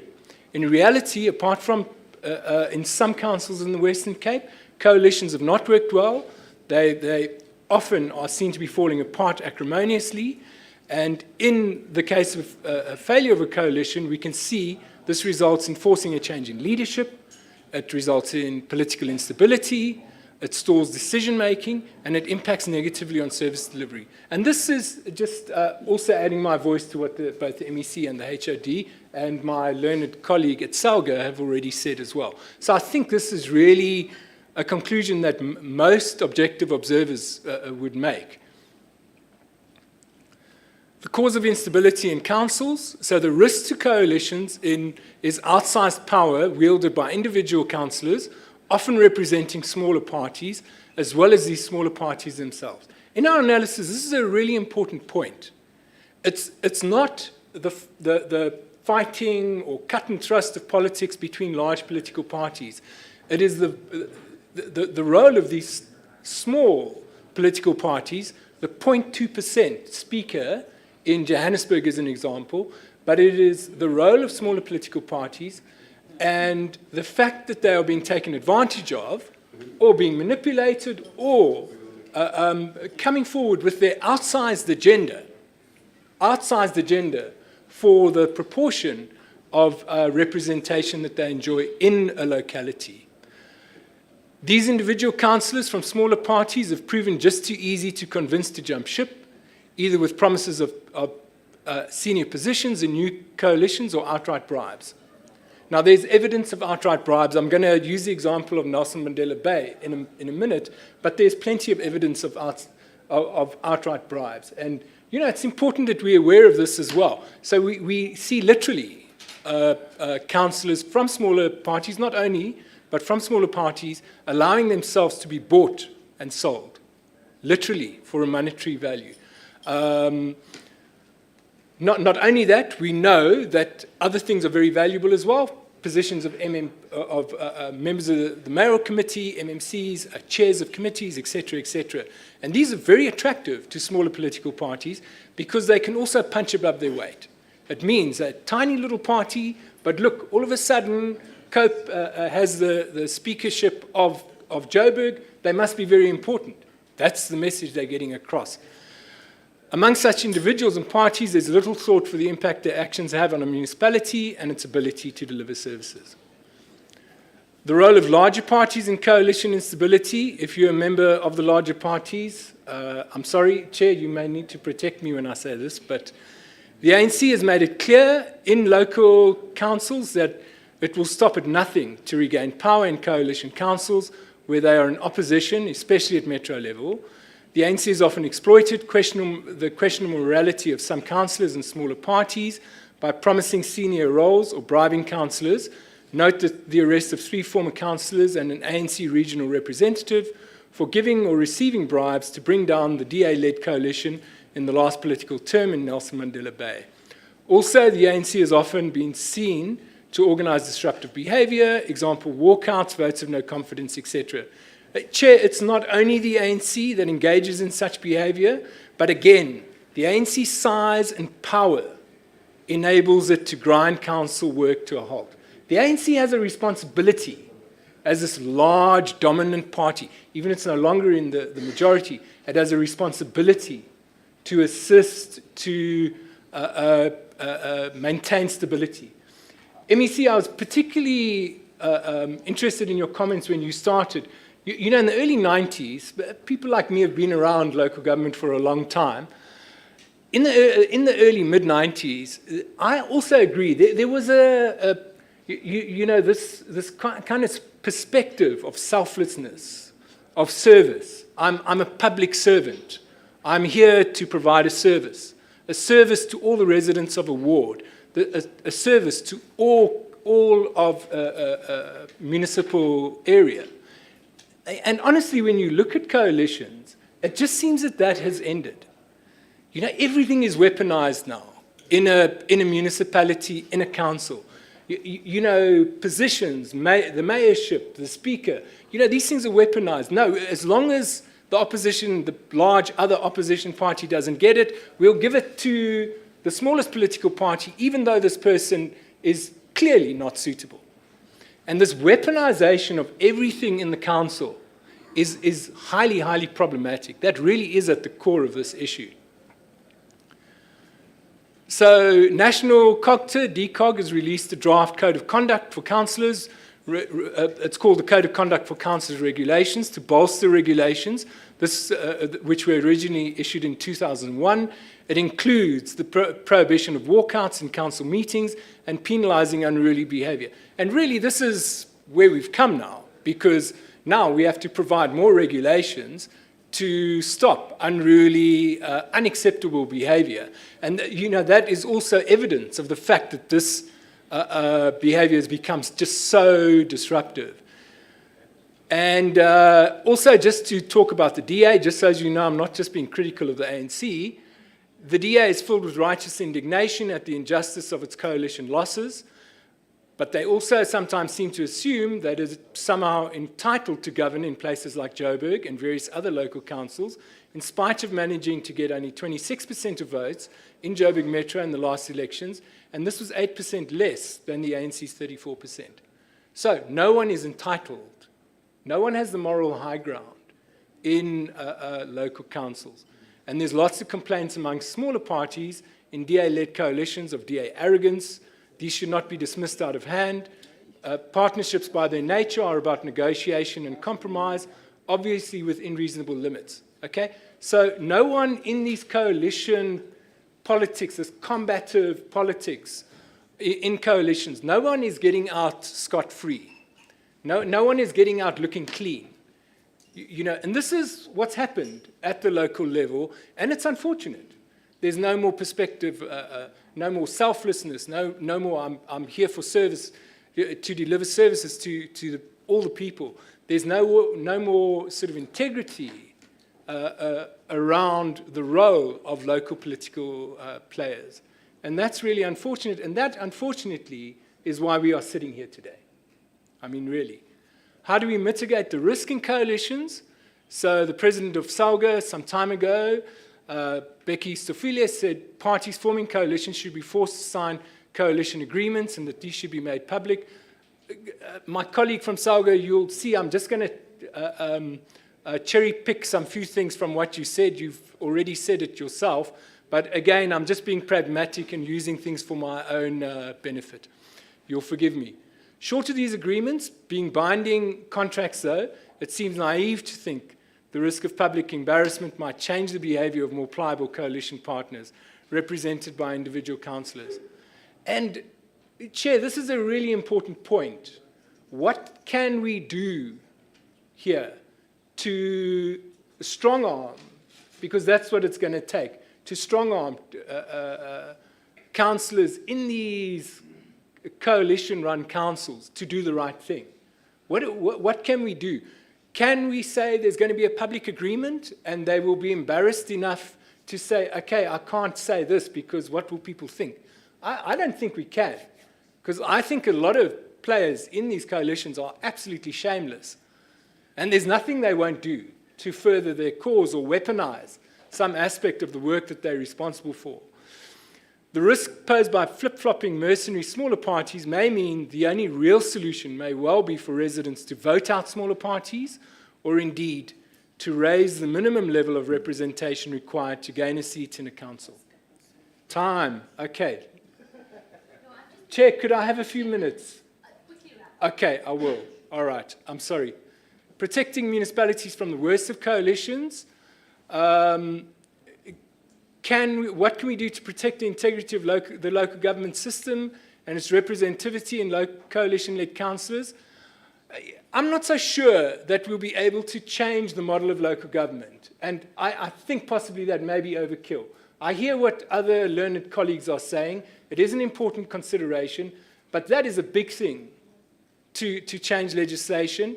But if things continue to deteriorate, we may see this as necessary. And really, we would also agree that something has to happen. We have to act to save our local democracies, essentially.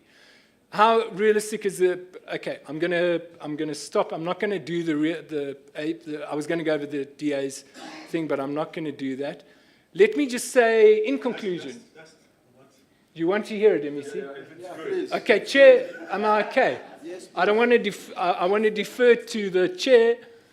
Respect to the MEC. Okay, so the DA proposed a 5-point plan.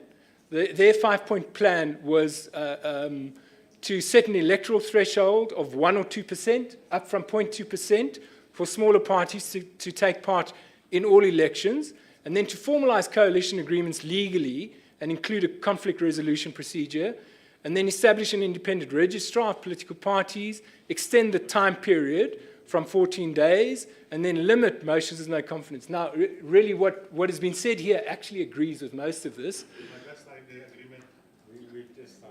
Oh, you've signed it. Okay.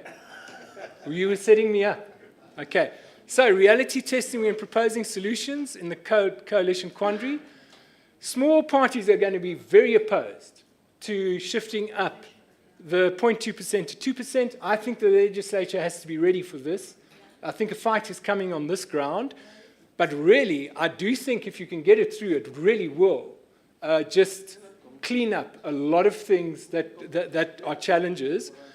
The other thing is that with some of the other changes, it may need legislative change in Parliament. I'm not sure if this change would come about, firstly, and secondly, it's not going to be a quick fix.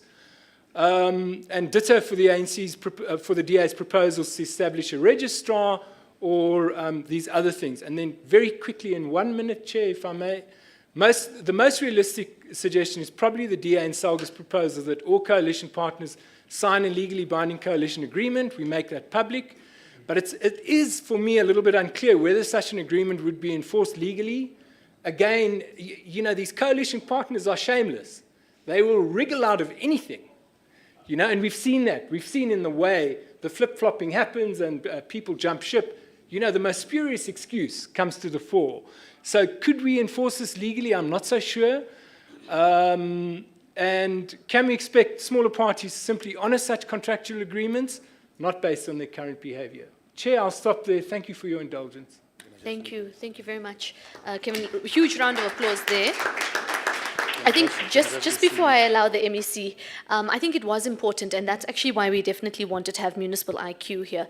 We're not afraid of critical thought and critical ideas. Exactly that's what we need. As political parties, we tend to think that we know better as politicians. I mean, shockingly, that's not true.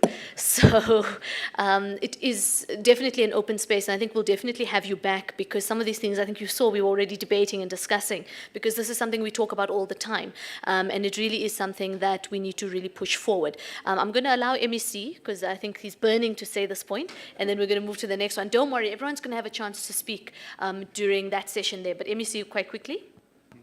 That Kevin? Yeah, Kevin. I think with citizens like you, there's hope in this country. Thank you. Thank you. Thank you very much, Mr. Allen. Really appreciate that.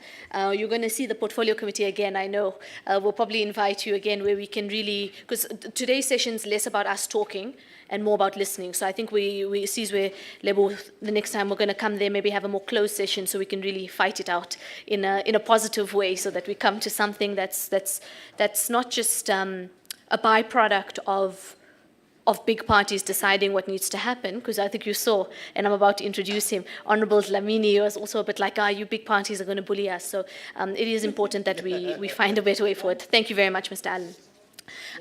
Colleagues, I want to introduce Honorable Bonginkosi Dlamini. He's a member of our committee.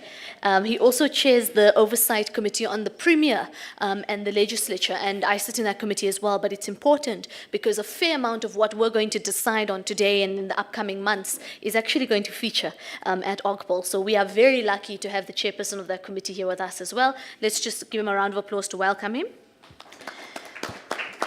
We also have UNISA alumni who are with us and students from Ikuruleni. So we acknowledge you and we really thank you guys for being with us today as well. Because we're reworking the program based on who's here, who's not here, we're now going to take the Gauteng City Region and Observatory, that's GCRO, and that should take us to lunchtime, after which we'll agree on a lunch break and then come back, if I'm correct on that, so that we will have some sort of a break there. But I don't want us to skip out on any information there. I thought it was Mr. Rashid Sirat.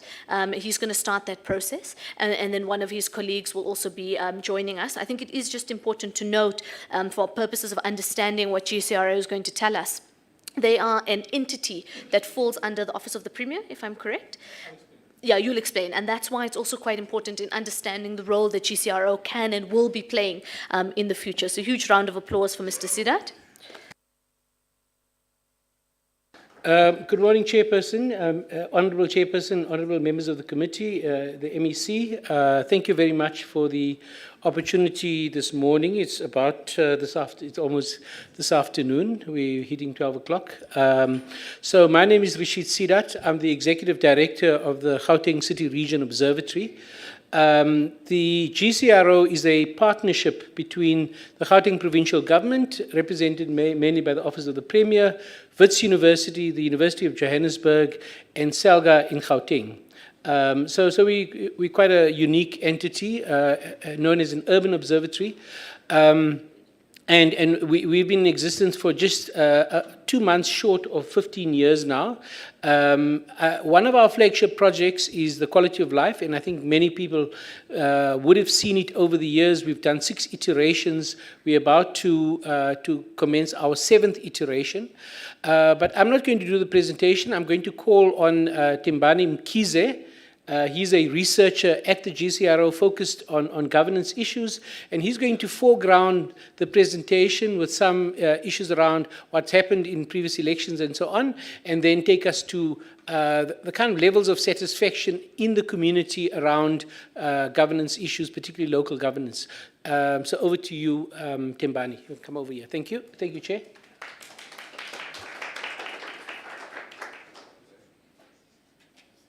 Can I just confirm we have the presentation? Oh, we do. Okay, great. Thank you very much. You'll just introduce yourself for the record, Timbani, so that we have it there. Sorry, that's not the presentation. Sorry. Yeah, that is Sidibeng. That one's a little too localized for our session today. Okay, in the meanwhile, can I just confirm that Mistra is here in the room? Okay, great. That's fine. Mistra, you're going to be next. We're going to negotiate this between either you next or lunch is next. But we'll just see what time we finish, because I also don't want too long a program after lunch.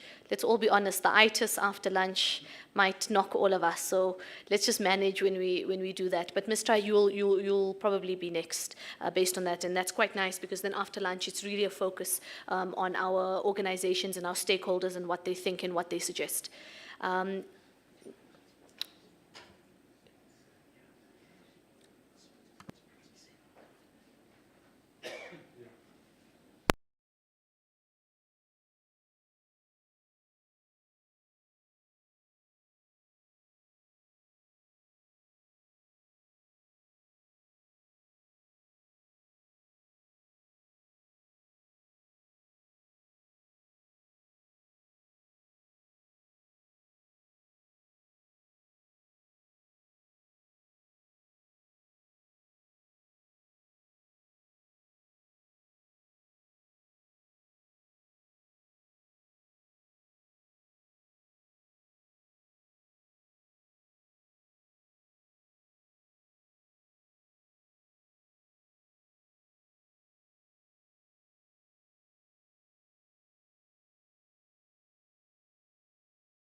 Everybody back inside, they can bring the coffees and teas with them. Thank you.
All right, thank you, everybody. Those who are outside, you can come in with your teas and coffees. Those who are inside, let's settle in. We've got the Gauteng City Region Observatory with us. All right, everybody, let's settle in. It's like a gavel, but like a new age gavel. Sorry, I know your ears. Sorry about that. Okay. All right, everybody. Yo, I almost did a round of amandlas to get attention because I'm so used to doing that. All right, Tembani, we're going to hand over to you now. I'm told by the team that, in fact, I'm actually going to do it. Amandla! You see, it worked. Amandla! Aware too? It worked. No, I can, but if I shout into the mic, the whole hotel is going to get a round of amandlas. All right. Thank you very much. We're going to hand over now to Tembani. Charlene, if you can just make sure the presentation is flighted. And then if you guys can see that QR code that keeps coming up, that code is for all the link basically for all the presentations that you will need, and it will constantly be available throughout the day. Tembani, over to you, and you'll just introduce yourself again for our record purposes. Thank you very much. Thank you so much, Chair. My name is Tembani Mkize, and I'm a researcher at the Gauteng City Region Observatory, the GCRO. With my boss, who's stated that, who's already been here and stated that the GCRO is an urban observatory. One of our overarching themes is governance, and I'm one of the researchers who are passionate about that theme. So today I'm going to. I have a very long paper in front of me that I'm going to present to you, but I think I'm just going to focus on things that have not been mentioned by colleagues, and I'm going to draw significantly from our biennial quality of life survey. So just to start off, next slide, please. So basically, what a central feature of South Africa's electoral politics is that municipal polls tend to see relatively lower turnouts compared to polls for provincial and national government elections. But the most recent municipal elections represent a dramatic shift in political sentiment, affiliations, and identities. This is evidenced by the number of voters in the 2016 local elections relative to the number of voters in the 2021 municipal elections. So we noted that of the 6.2 million registered voters in the 2016 elections, about 3.6 cast their votes, whereas in 2021 this dropped significantly to 2.7 million, about 43% of the number of registered voters in the province. So in media it's been depicted as the lowest turnout of any election in post-democratic history, and the paper seeks to shed some light on the possible reasons for the big shift in political sentiment within the province by drawing on some results from our biennial quality of life survey. Now, next slide, please. So as I've said, in the media, there have been many stories about the 2021 local government elections having been the most disastrous elections, especially for the ruling party. But the media is not depicting the full story of the current political terrain because, as I'll argue, that there are multiple nuances as to why there's been a low voter turnout, why voters have behaved the way they have. Yeah, next slide, please. We don't have time, so I won't dwell on all that. So I'll basically start here. This table shows that there's over the years there's been a drop, a change. There've been significant changes in there's been a huge drop in turnout, a decline for all the major parties, that's the ANC, your DA, and there have been notable gains for minority parties such as Action SA, and to some extent, the Vryheids Front Plus and the Inkatha Freedom Party, as well as the AFF. Next slide, please.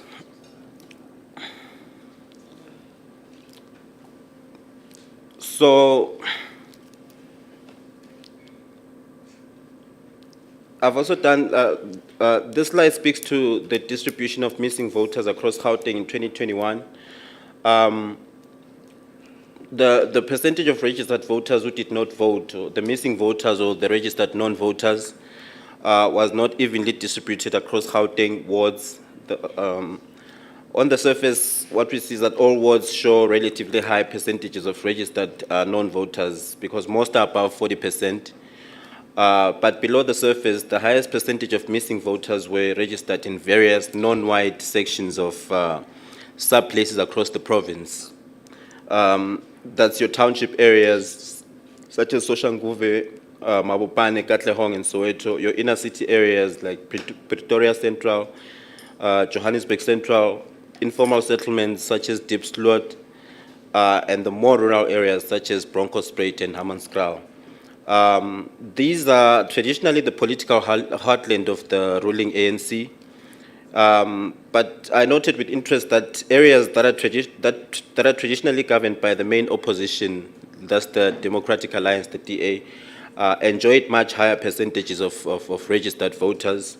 That's your suburban areas or northern suburbs, such as Midrand, Centurion, and Sandton, as well as Midvaal, which is a municipality that since 2000 has been governed by the DA and is one of the areas in the province that are not hung, one of the councils that are not hung, where the DA enjoyed some kind of landslide victory.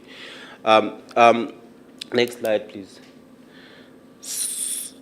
So the reasons for generally low voter turnout range from individual factors and administrative factors. But however, there was a relative weight of factors in driving the lower voter turnout. The relative weight of factors in driving lower voter turnout is debatable. There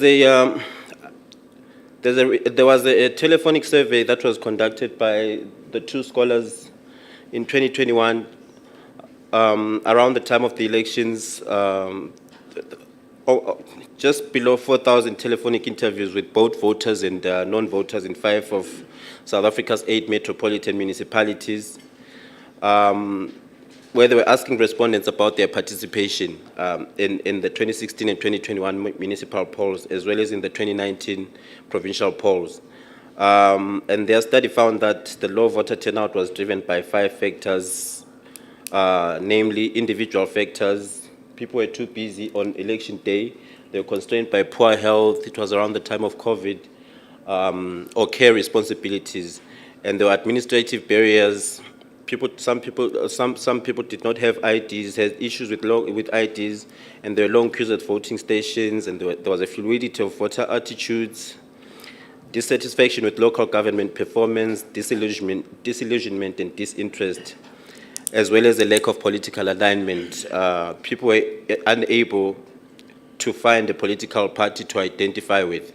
Next slide, please. Now I'm going to turn to our quality of life, the biennial quality of life survey, which I've mentioned. According to our the quality of life survey, the GSRO quality of life survey, reasons for generally low voter turnout in Gauteng.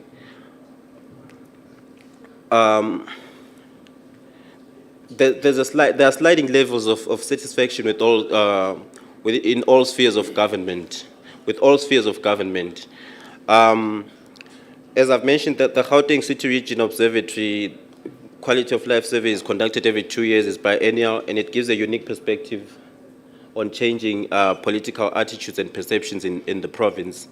And it contains a host of pertinent governance-related variables, such as including the satisfaction with service delivery and government, attitude towards politics, public trust. We have more than 200 questions, and in the 7th iteration, we have about 210 questions. In the last survey, we interviewed 13,616 adult participants who were carefully sampled in the province's 529 wards. And the most recent qualities of life survey pointed to a large decline in levels of satisfaction with and trust in local government and other spheres. The percentage of respondents satisfied with national government fell from 42% in 2017, in the 2017-2018 quality of life survey, to 33% in the 2020-2021 iteration of the quality of life survey. In 2017-2018, 44% of respondents were satisfied with provincial government. But in 2021, only 29 said they were satisfied. And that's a decline of 15 percentage points. In local government, the satisfaction with local government has decreased dramatically from 37% in 2017-2018 to 26% in the 2020-21 iteration of quality of life survey.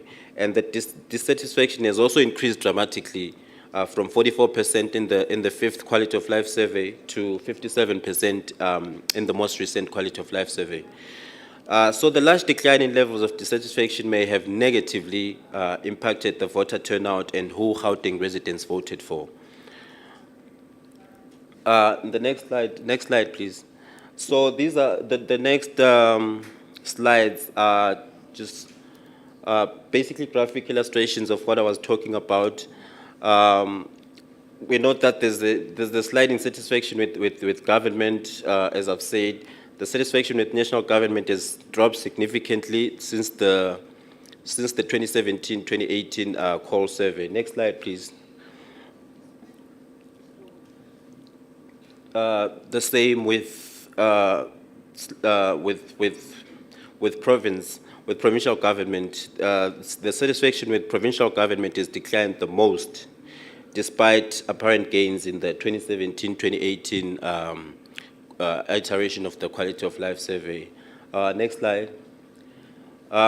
With local government, satisfaction with local government historically has been the lowest of the three spheres of government, and it has dropped further in the 2020-2021 quality of life survey.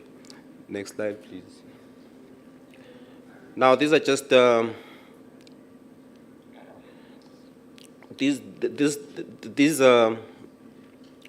this bar graph shows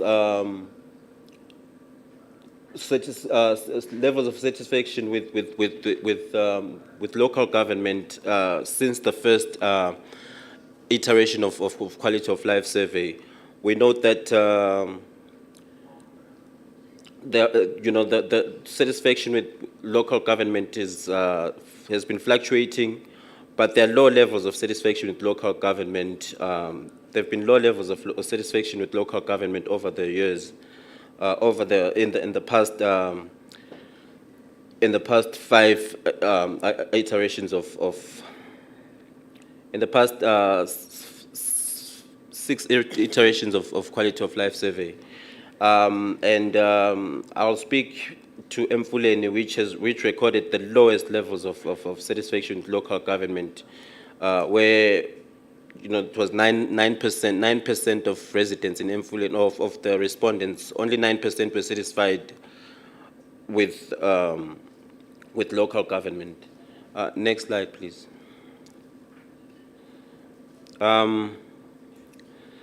So, in terms of the factors shaping satisfaction, we noted that there have been low levels of trust in government and low confidence in the future, the province, because only 24% say they trust the current leaders of government. 17%, only 17% agreed that leaders from different parts of government in Gauteng work well together. And only 18% agree that leaders include more stakeholders in government decision-making. Next slide, please.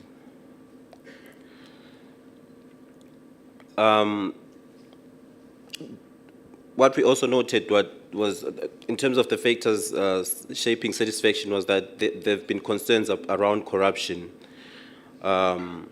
with most people saying the main reason people live in poverty is not just lack of jobs, it's also corrupt and incompetent government.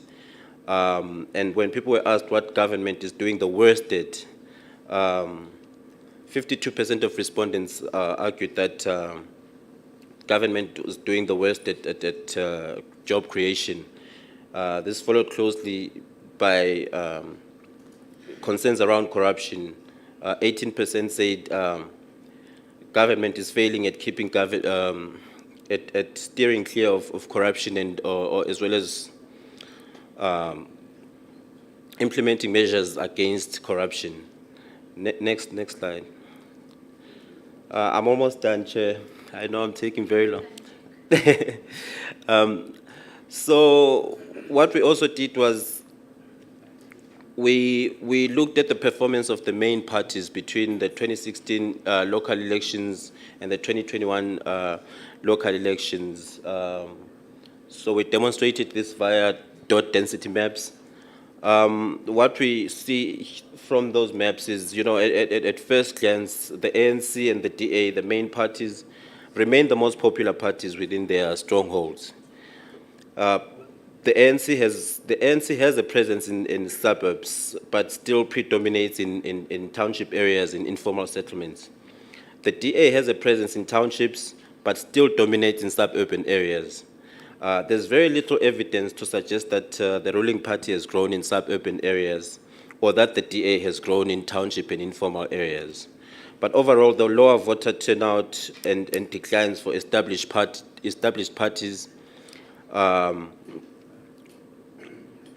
is clearly visible in the noticeably thinner carpet of dots across Gauteng. Next slide, please.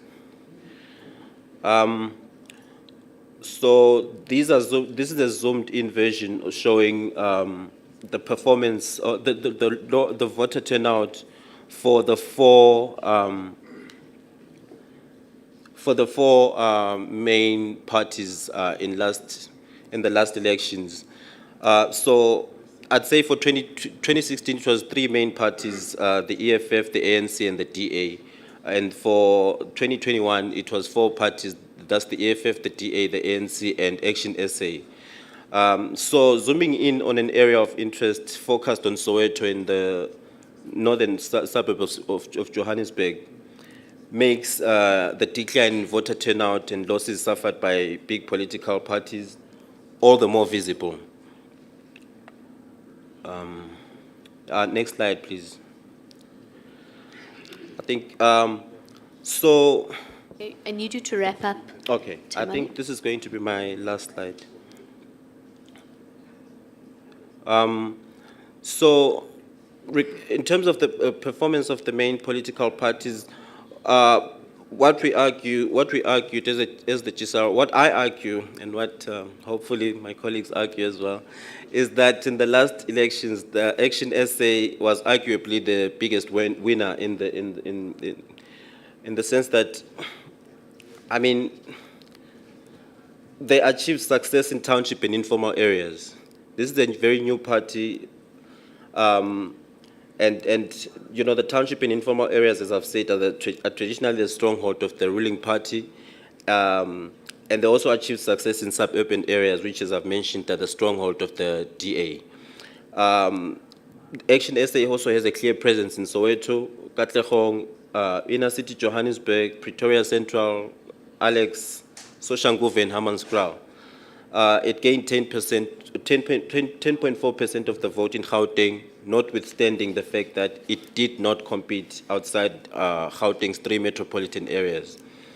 And across the three metros, the dots of Action SA on the map concentrate mostly in Johannesburg and list in Ekurhuleni. It won support across the socio-economic and race spectrum. But I also felt that there's a need for a research inquiry into Action SA's multidimensional appeal and the underlying politics that enabled it to capture significant cross-race, cross-class support. Okay, just conclusion. In conclusion, so I then asked myself, what do these political shifts mean for Gauteng's future as well as attempts at social cohesion? As I've said, none of SA's dominant parties can claim to have won significantly more voter sympathy at the expense of others in the last municipal elections, regardless of how complicated post-election negotiations have resolved to deliver new coalition governments for most of Gauteng's larger municipalities. And then I asked myself, are coalition governments to become the staple of Gauteng's political terrain? And our coalition, especially given the DA-led coalition in Gauteng's three metros, I mean, as we've seen, it's been very shaky political terrain over the years. We have a new mayor every month, I think, especially in Johannesburg. Our coalition governments are stable and sustainable over time. And, you know, given Action SA's stance, I think that Herman Mashaba's stance at the time, especially around the 2021 elections, was on foreign nationals and the support that the new party has amassed in the three metros. To what extent does the new party's rise pose a threat to social cohesion in the Gauteng city region, given his protectionist stance? And to what extent does Action SA's political rise in 2021 signal xenophobic tendencies and attitudes in Gauteng generally, and in the three metros particularly? And lastly, especially against the context of past xenophobic episodes in the province and what's happening currently, what was happening in the Gauteng localities, things such as Operation Tutula Tembani, marches. thank you very much. Thank you so much. Thank you. Let's give him a round of applause. We really appreciate that from GCRO because we wanted to get a slightly different angle. We have the numbers, we have the stats, you have the politicians, but we don't really have the real feel for what that really means on the ground. So that was very, very useful. Thank you so much to yourself. And in our future engagements, we'll give you a little bit more time to really unpack some of these issues in a little bit more detail in terms of what we're looking for. Thank you very much. Before we go for lunch, we've got one last presentation. We're going to hear from COSATU. They're going to give us some of their thinking and their ideas and solution-orientated elements. And this is quite important because when we said we wanted to hear from all the different stakeholders in society, we meant it. And it's fundamental to hear what the labor movement thinks and considers in terms of how we stabilize coalitions, but more importantly, the future of what those coalitions look like. So we really want to thank you. And I'm told, is there a roaming mic or are you going to join us up here? Whatever works. It really is just a matter of comfort. Let's welcome him to the stage with a round of applause. Right, and then also just for the record, for Hansard purposes, if you can also introduce yourself just as you start. Thank you.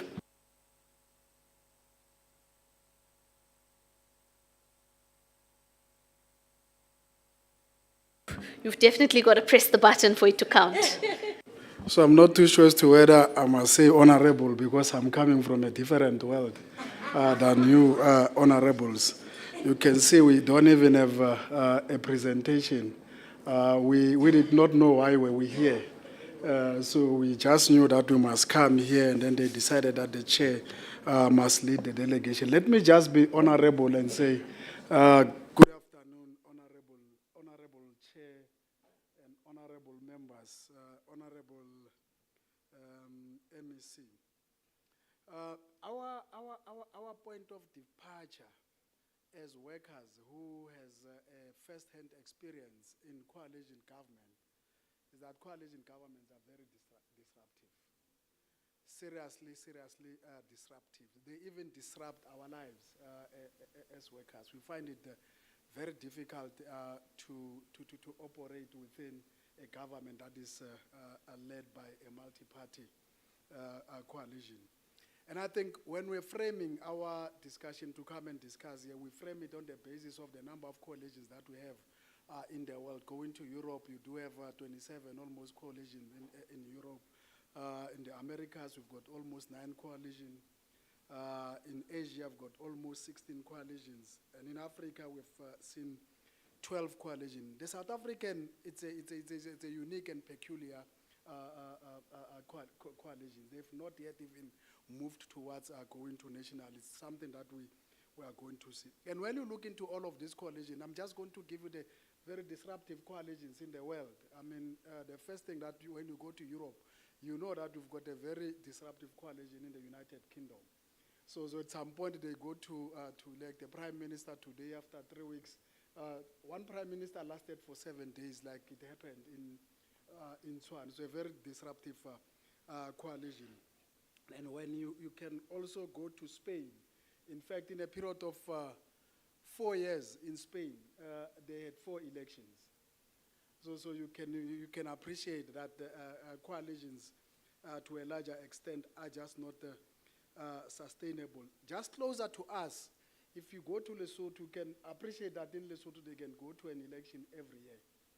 So because of the difficulties that they find themselves in a coalition.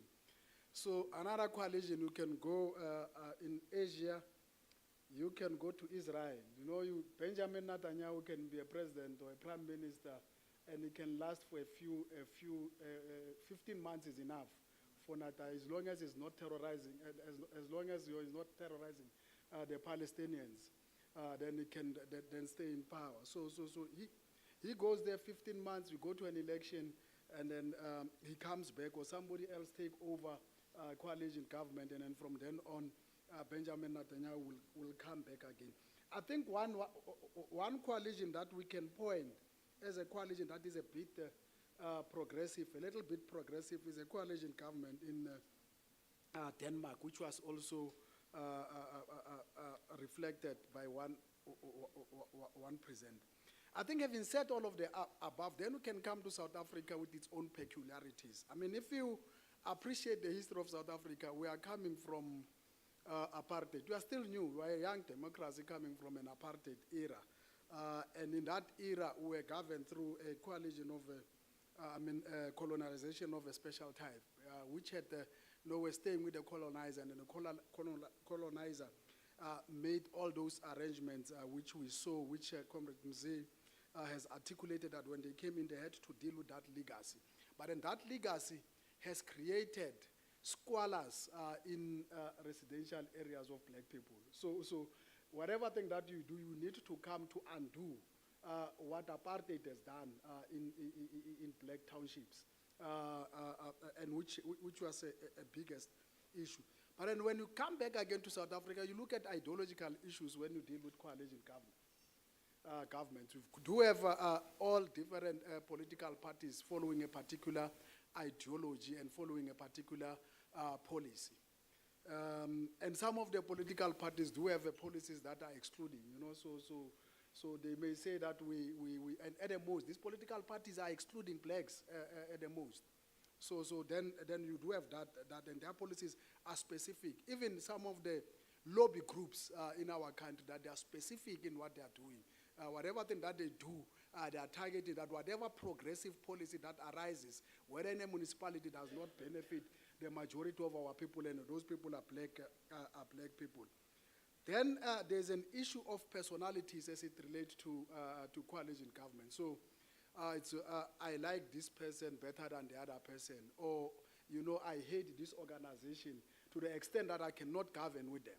Even if our policies are almost the same, but then you cannot govern with them because we've got the history. So the history, it's not a history that relates to service delivery, but then it's a history that relates to ideologies, fighting for ideologies, and coming from one political party, forming another political party in order for you to be able to go to the next political party. But then our fourth issue is that as long as there is corruption, then these coalition governments are not going to work, because the presentations have lifted it, that it is nigger. So you get into power, I can elect a mayor who can tell me that, within, who tells us, in terms of taking us through what is going to do, the mayor says, yeah, I'm going to Soweto, there are potholes. So in my 150 days, so I'm going to deal with potholes. Then you realize that, content also is quite important on what we do. So the issue of corruption. Now, when you talk about the issue of corruption, then you go to all the political parties with due respect. That do you have the interest of our people close at heart? Or do you have your own interest close at heart? And with the coalitions in our country, you go to Johannesburg, you go to the city of Tshwane, you go to Ekurhuleni, all the coalitions that we are having. It is not necessarily because of the people. It is because of the few political elite who want to gain more than the people, more than the working class in general. And when I say the working class, I'm not saying workers. I'm saying the working class in general. So this is what you are having, which makes it very difficult for coalition government to advance and to prosper. For example, you can have a political party which its focus is only on foreign nationals. So when your focus is on foreign nationals, your policy and your manifesto is driven by doing away with foreign nationals, you took everything away from service delivery and you focus on foreign nationals, and you take the country towards that particular direction. Lack of ideology, but as an individual, I will be there, and then there will be salary coming to me and my inner cycles. But what about the services to society? So those are some of the things that as workers we have noticed. Chair, in terms of coalition government as a future, there may be a future, so there might not be a future. So we are going to propose, we have not internalized this, we just came here then, we are going to propose the following.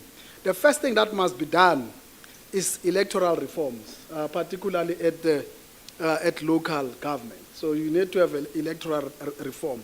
So you must do away with proportional representation at local government.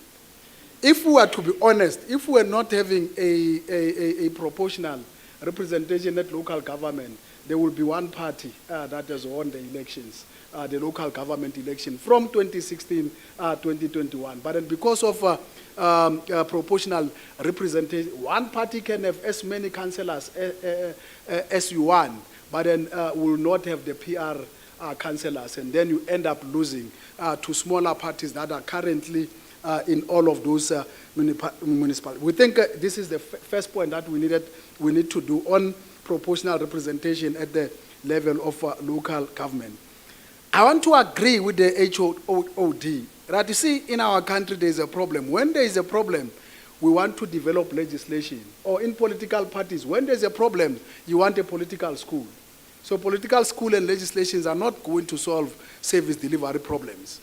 So we vehemently opposed to a new legislation at this level, because let's tell you, let us be honest with you. If you make our own analysis, legislation, too much legislation that is reactive to the current contemporary political challenges and local government challenges will catch up with you in a few years to come, because we are dealing with it to resolve a current problem. And that problem is simply a problem of service delivery. So you're trying to resolve that problem through legislation, and in a longer run, you will regret having introduced that legislation, because it is going to tie your hands.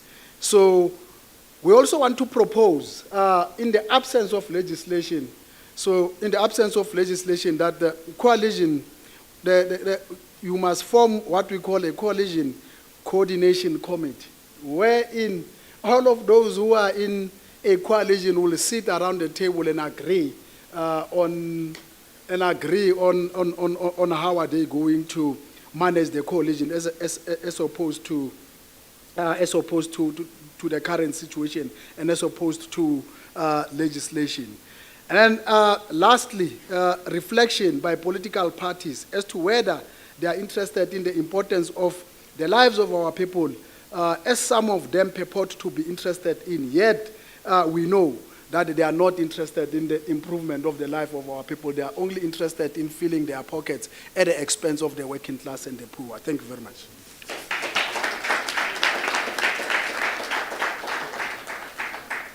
Thank you very much to Kusato. That clap was too high. What? Let's turn off the mic there at the end, if you don't mind, Honorable Dlamini. Thank you. I think it's just important to note one of the reasons why we didn't ask Kusato to make a presentation. You'll see we made a differential. So the organizations that have been doing research on the matter, who have different books, who have different studies, etc., those are the people we asked for presentations to come forward to really resource our thinking, to give us some ideas, to really put the numbers and the stats into what we want. And what we wanted, we got exactly from that from Kusato. What are your views? We don't necessarily need a presentation or slideshow. We need to understand what those coalitions and what the effects are on the lobby group, or on the interest group, more importantly, that you represent, and we got exactly that from you. So thank you very much.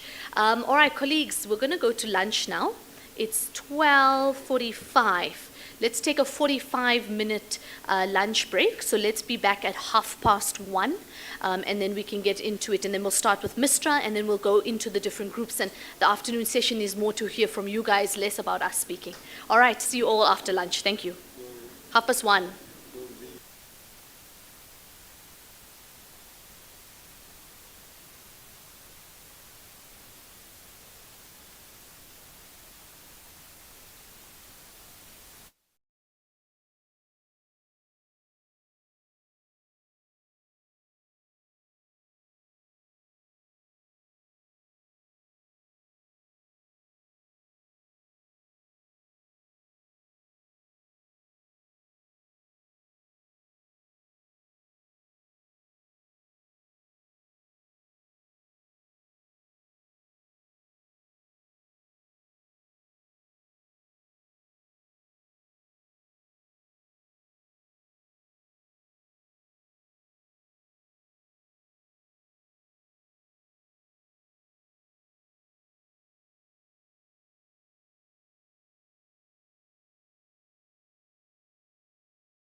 everybody. I hope that you are well fed so that we can now push to the second half where we're going to hear a lot more from our stakeholders and from you guys. Like I said, anyone else who's still outside, please do come in. One dealer from Mistra, you can come forward to the front.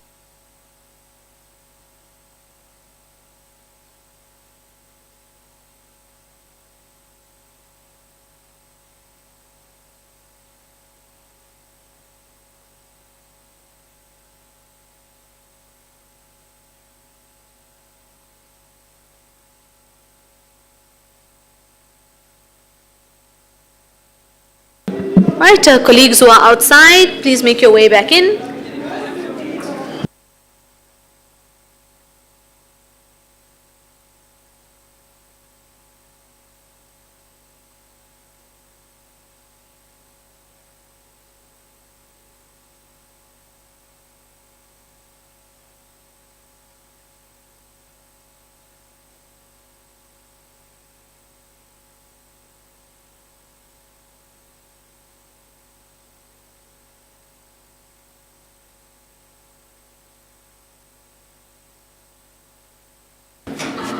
All right, thank you very much.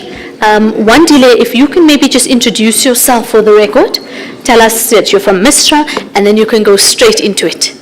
Thanks. Afternoon, colleagues. Wandile Ngaweni. I'm a researcher at the Mapungubwe Institute for Strategic Reflection. So I'm going to just give a summary of the policy recommendations from our book. The book is called Marriages of Inconvenience, an analysis of coalitions in South Africa. Oh, he has a copy as well. You can find the book at Exclusive Books, but I've also shared some documents with my colleague there so that we can circulate. Yeah. Okay.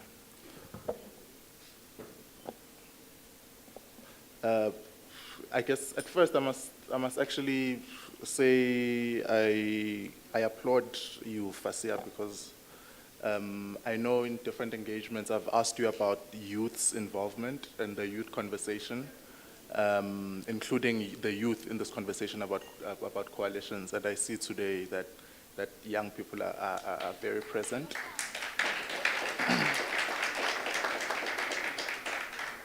And, I didn't prepare a presentation for the youth. I would have liked to, if I had known there would be youth present on this topic. But I think it's important that young people are here because young people are said to be three things in South Africa. They are said to be either apathetic, they are said to either be protesting, not voting as a sign of protesting the vote itself, or that young people are trying to find a new political system altogether. And I think, for me, I think young people are trying to find a new political system, and that's why they don't vote as much. So having them present in coalition conversations is very key.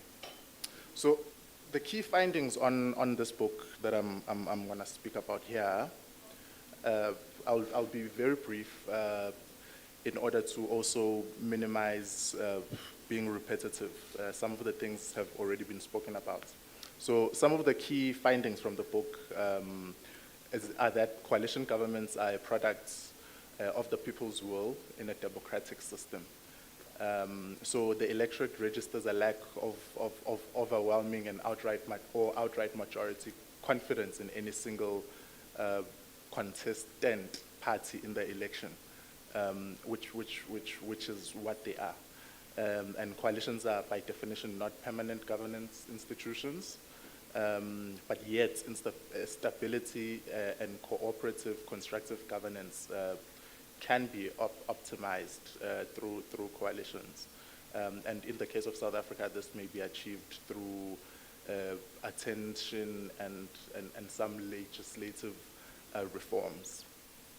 And further articulation of government configurations in the local sphere is required, including the choice of municipal executive system and other mechanisms. And lastly, the political parties need to require their leaders to anchor coalitions in formally negotiated, binding, and publicly released coalition agreements. And this is really key. This is a really key finding that comes out of the book. And that new political cultures need to be fostered and entrenched in South Africa going forward as we see coalitions approaching the national sphere.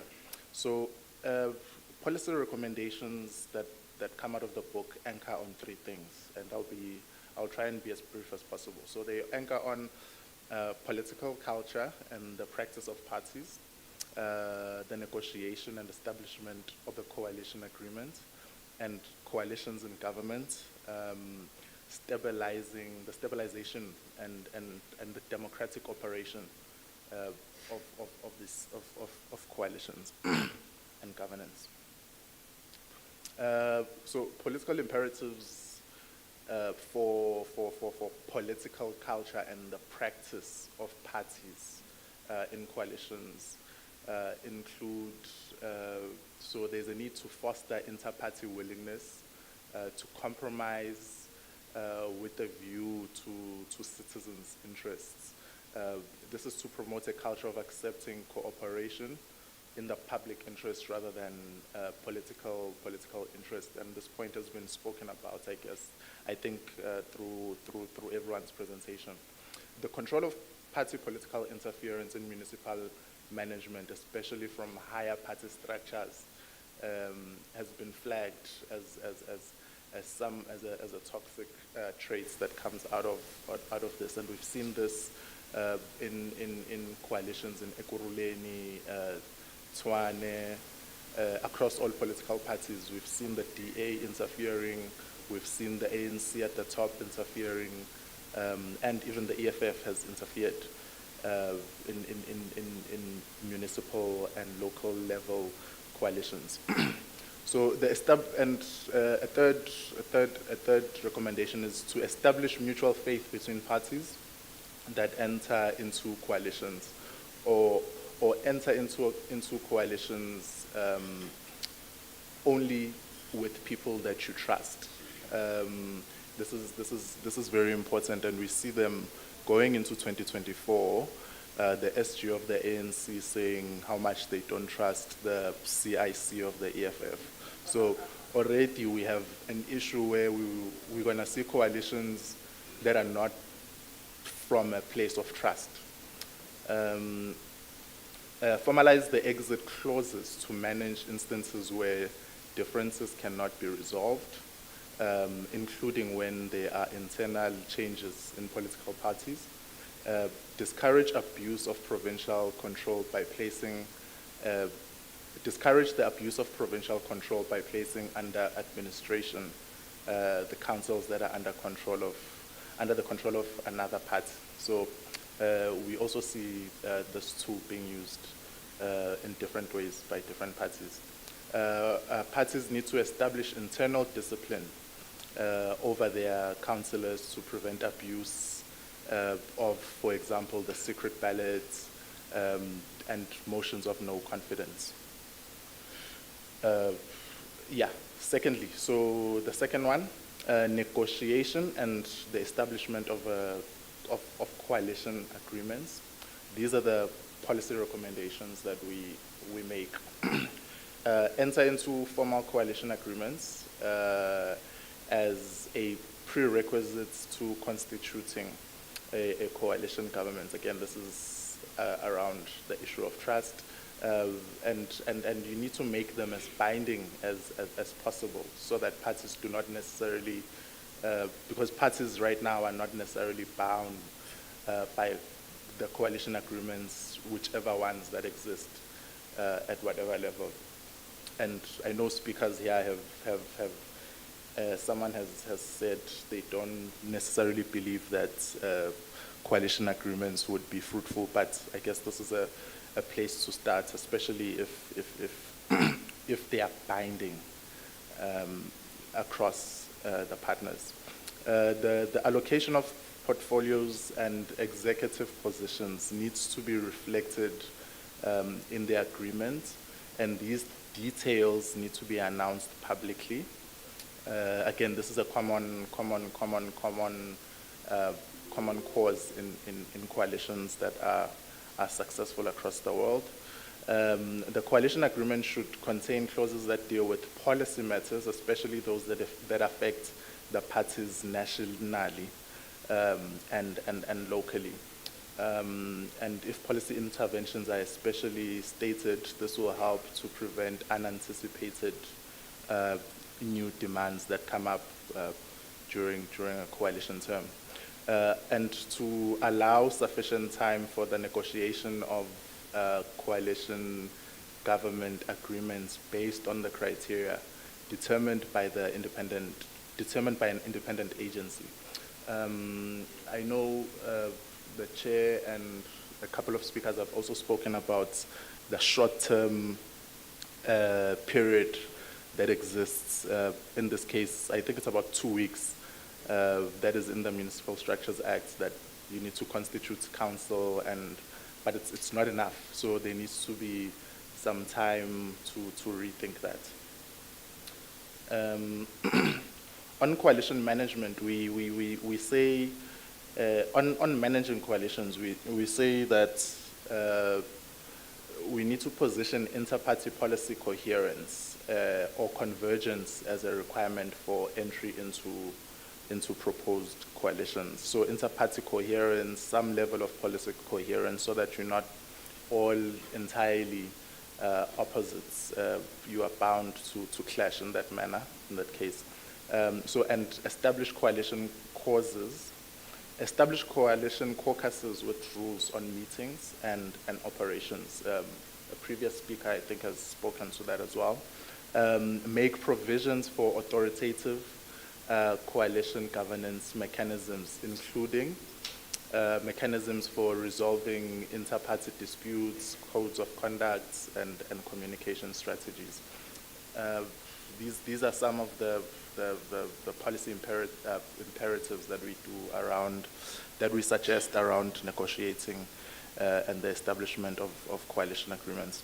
And finally, around the governance of coalitions and making sure that there's some level of stabilization and continuity in democratic operation, we make the following 2 recommendations, and these are that at municipal level, there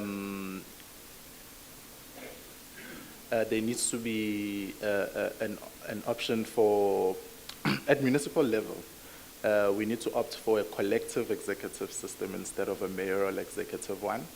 The executive must be or will be constituted on a proportional basis based on election results and proportional representation within council.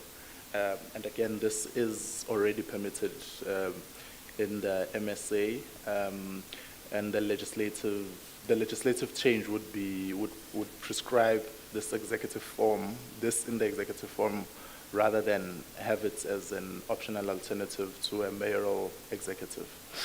And finally, ensure professional autonomy of the municipal bureaucracy. I can't highlight this one enough. Ensure professional autonomy of the municipal bureaucracy. We've seen in South Africa, this has been a huge issue where municipal managers and other professionals, professional bureaucracy in council, in the cities and many other provincial bodies where there have been no continuity because of issues of coalitions. Thanks, Vasia. Thanks, Chair. Thank you very much, Wandile, just within time. Much appreciated. We're now going to open up here, and I know we're going to start with Siri because the Socio-Economic Institute, because they're also having a challenge with time. But what we have now are all the different presentations from different bodies, different groupings on what they think coalitions look like, some of the specifics, some of the academic perspectives, some of the stats, but that's what we wanted to equip us with, right? Now this part of the program is to hear from you. Is to hear about that lived experience, but also what you think needs to happen, or what the future of coalitions needs to be. How are we going to stabilize them? How do we prevent, mayor today, gone tomorrow, and even if that is the case, how do we ensure that service delivery isn't hindered? So we've got a roaming mic. I don't know, Tato, if you're comfortable to be there, or if you want to come to the front, that's also fine. But it's really, like I said, it depends on your comfortability. But we're going to hand over to Tato first. She's going to start us off. And please introduce yourself for the record so that we've got it there, and then I'll make sure we note everybody appropriately. Over to you, Tato. Thank you. Yeah, I'd like to thank you for the opportunity. Thanks to the organizers for the invitation, and greetings to the honorable members, the MEC, and all the delegates that are present. I am Tato Masiangwako. I'm a researcher from the Socioeconomic Rights Institute, which is a non-profit human rights organization.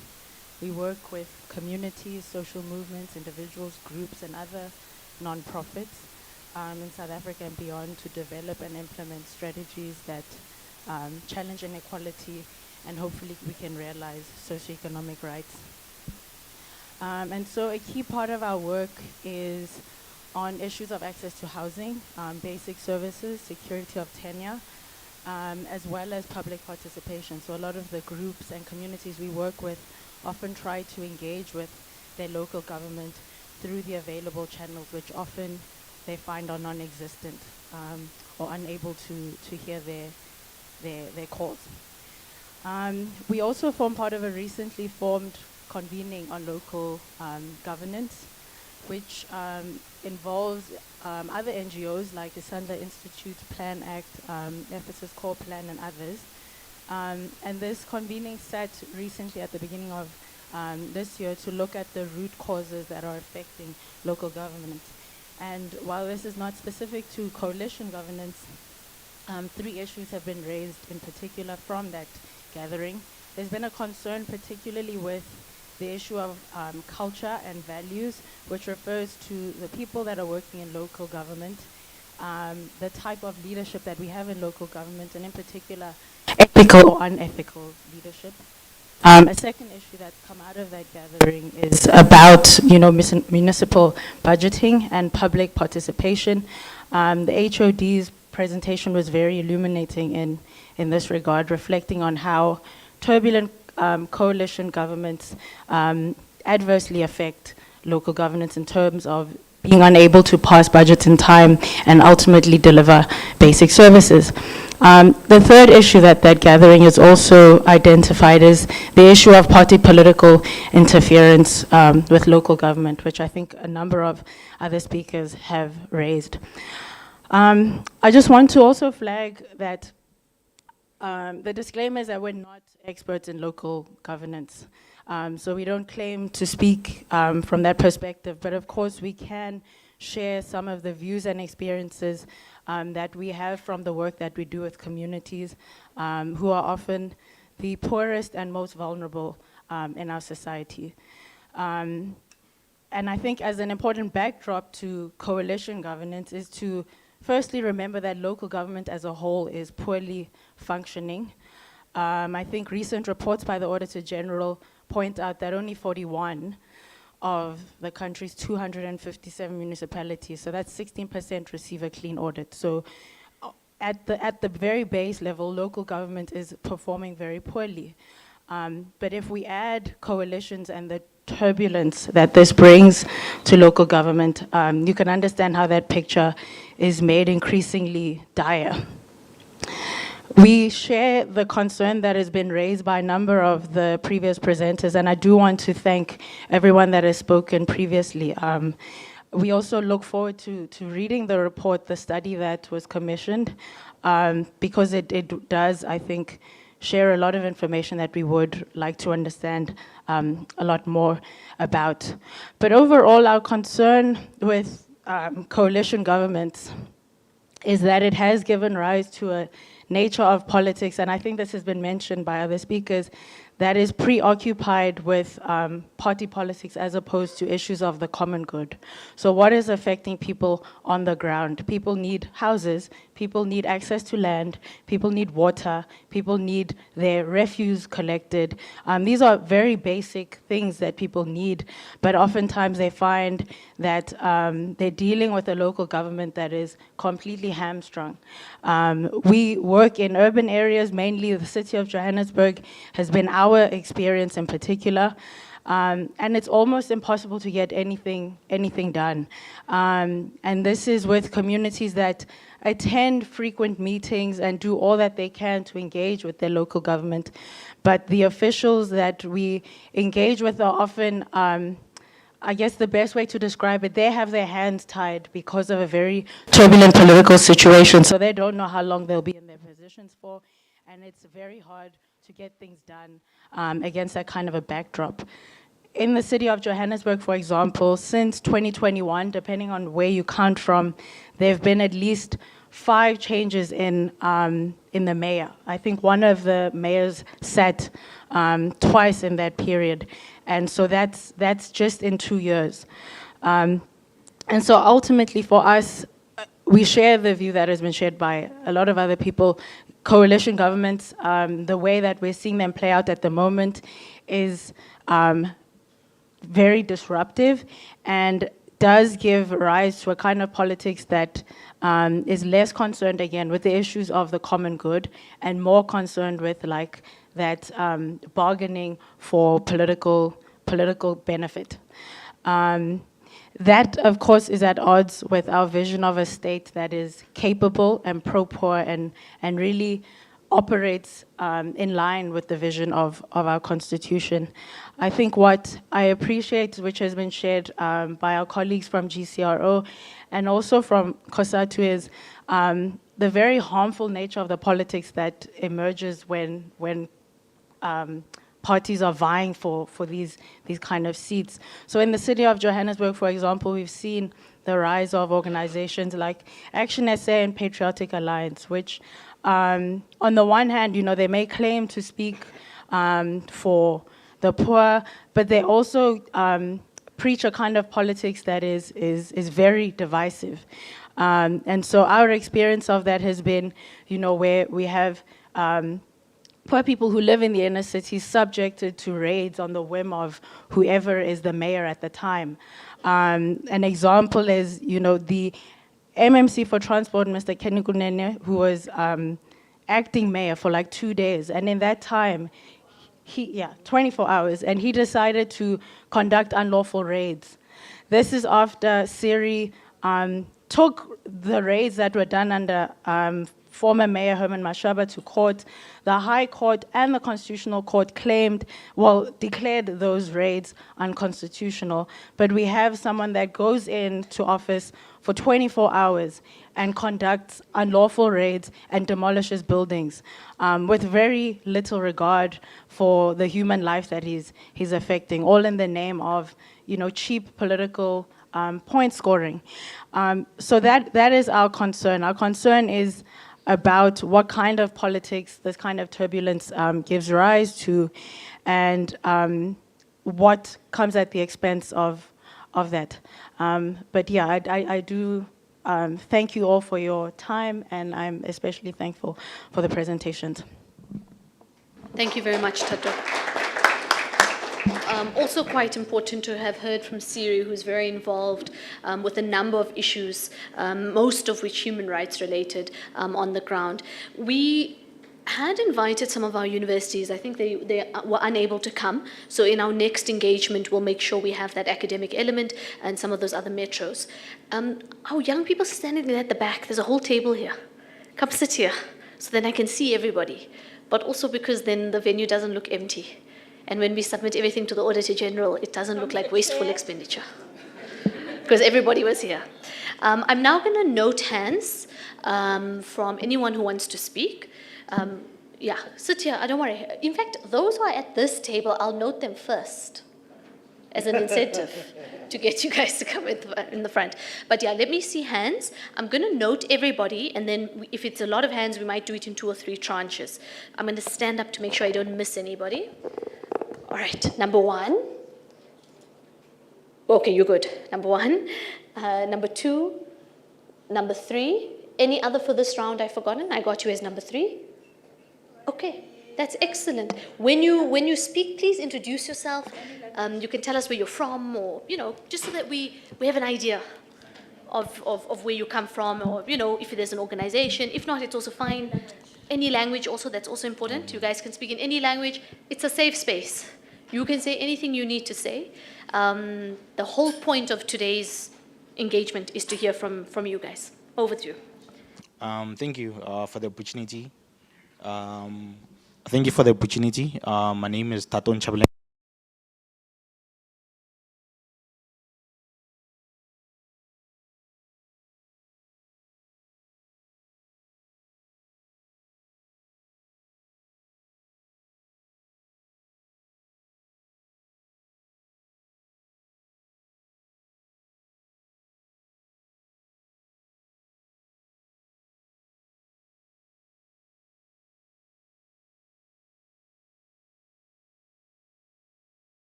Elections at a local level affect everyone because that's where the service delivery takes place.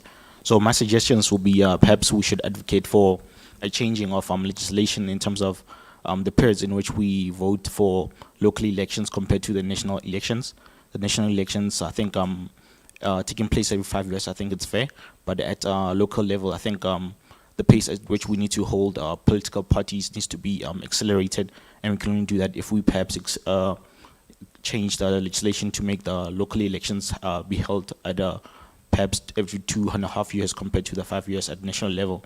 Simply because at national level, where we are in a situation where the implementation and the conversations of how legislation should change takes longer, and therefore 5 years is a fair period to hold them accountable.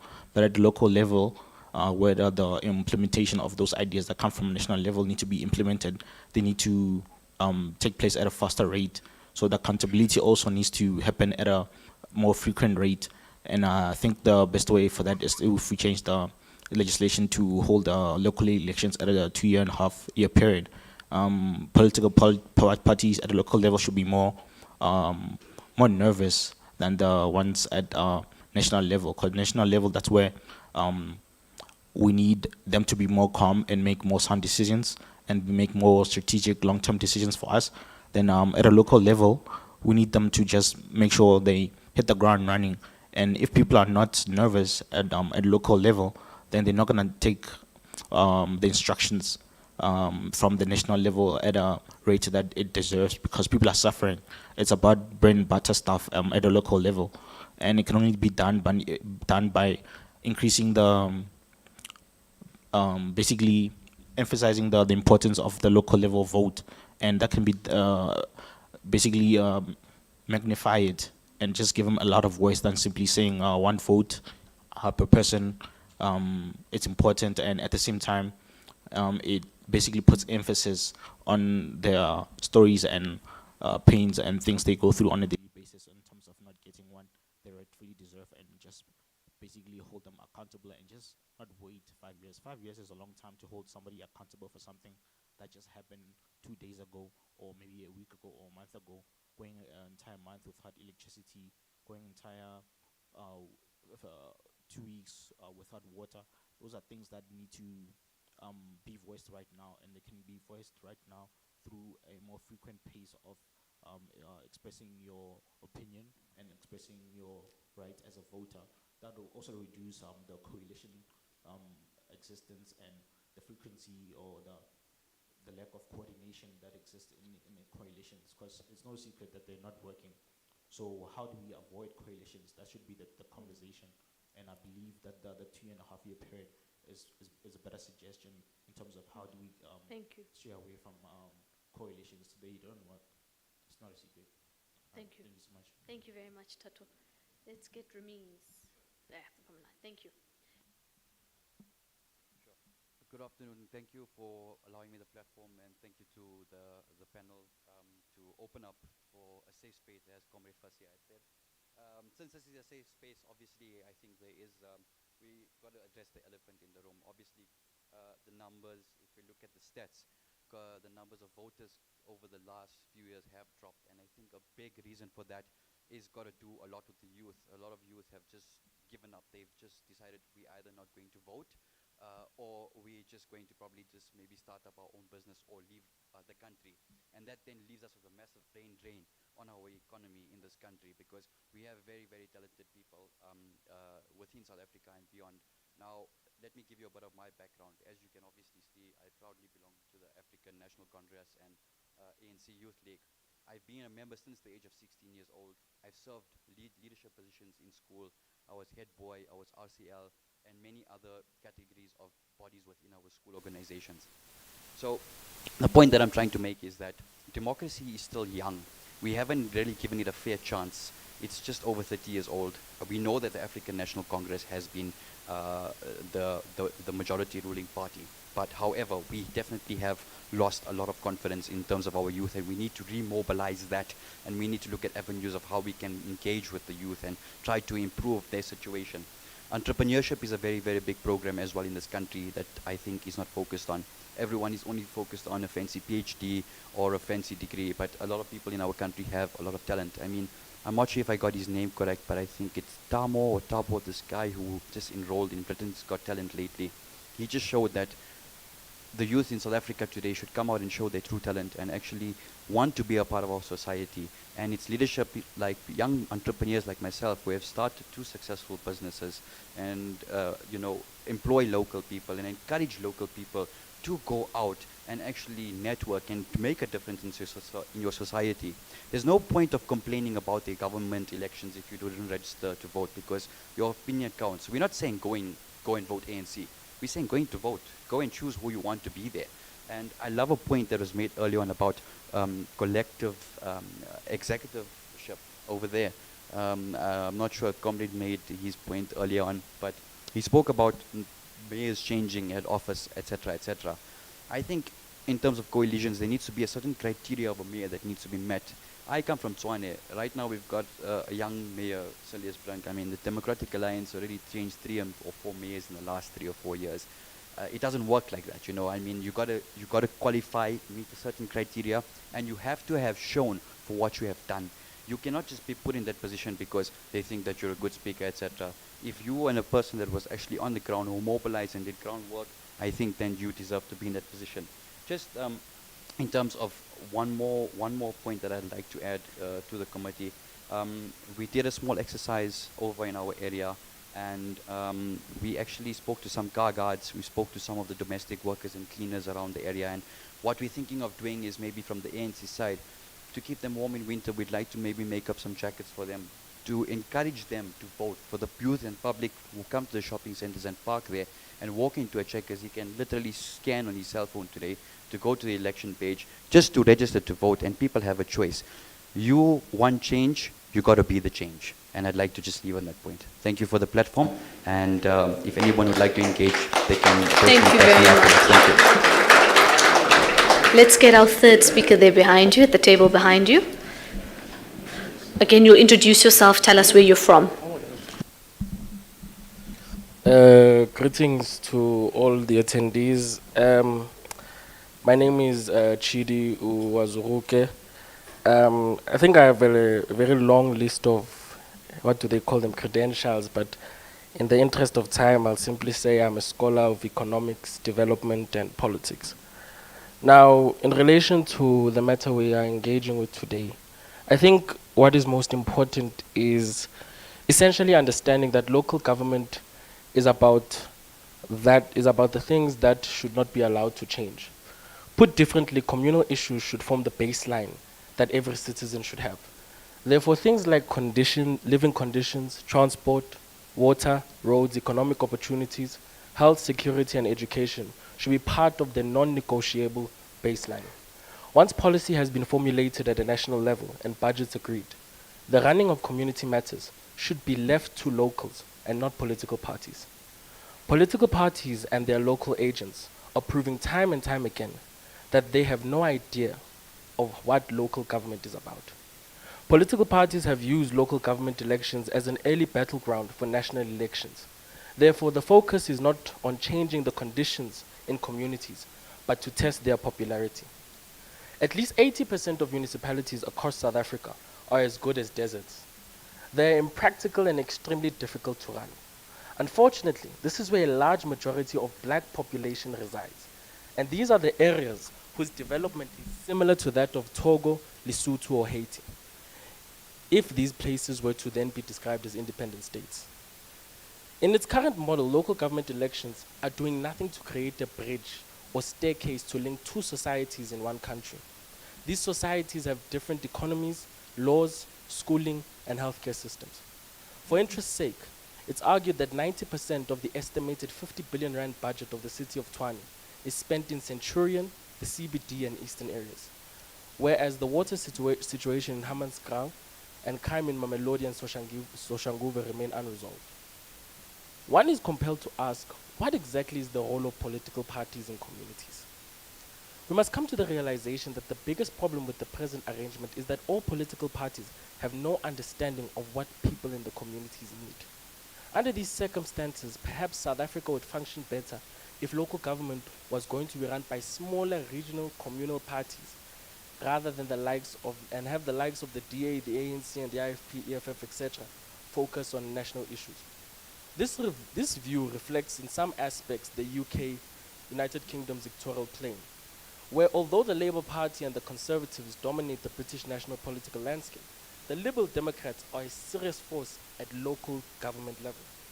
The Liberal Democrats have concentrated their energies on local government, and as such, in retrospect, the successful management, administration, and development of the British local government system. South Africa needs political entities whose purpose is only to run local government.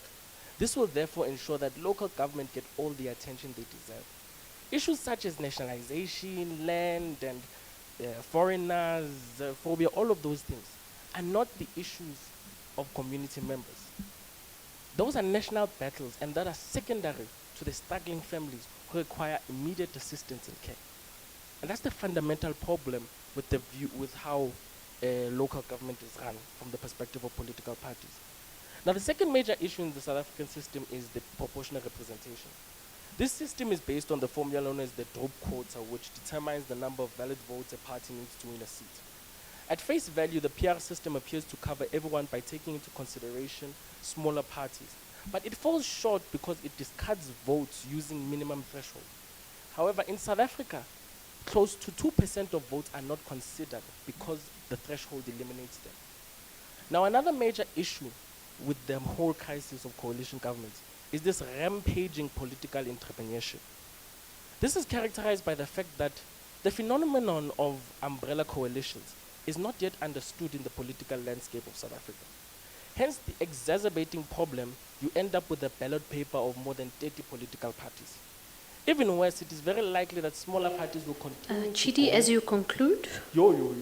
Because will continue to grow and shape the political landscape. What you can do is, if you don't have time to finish it, you can also submit it to us.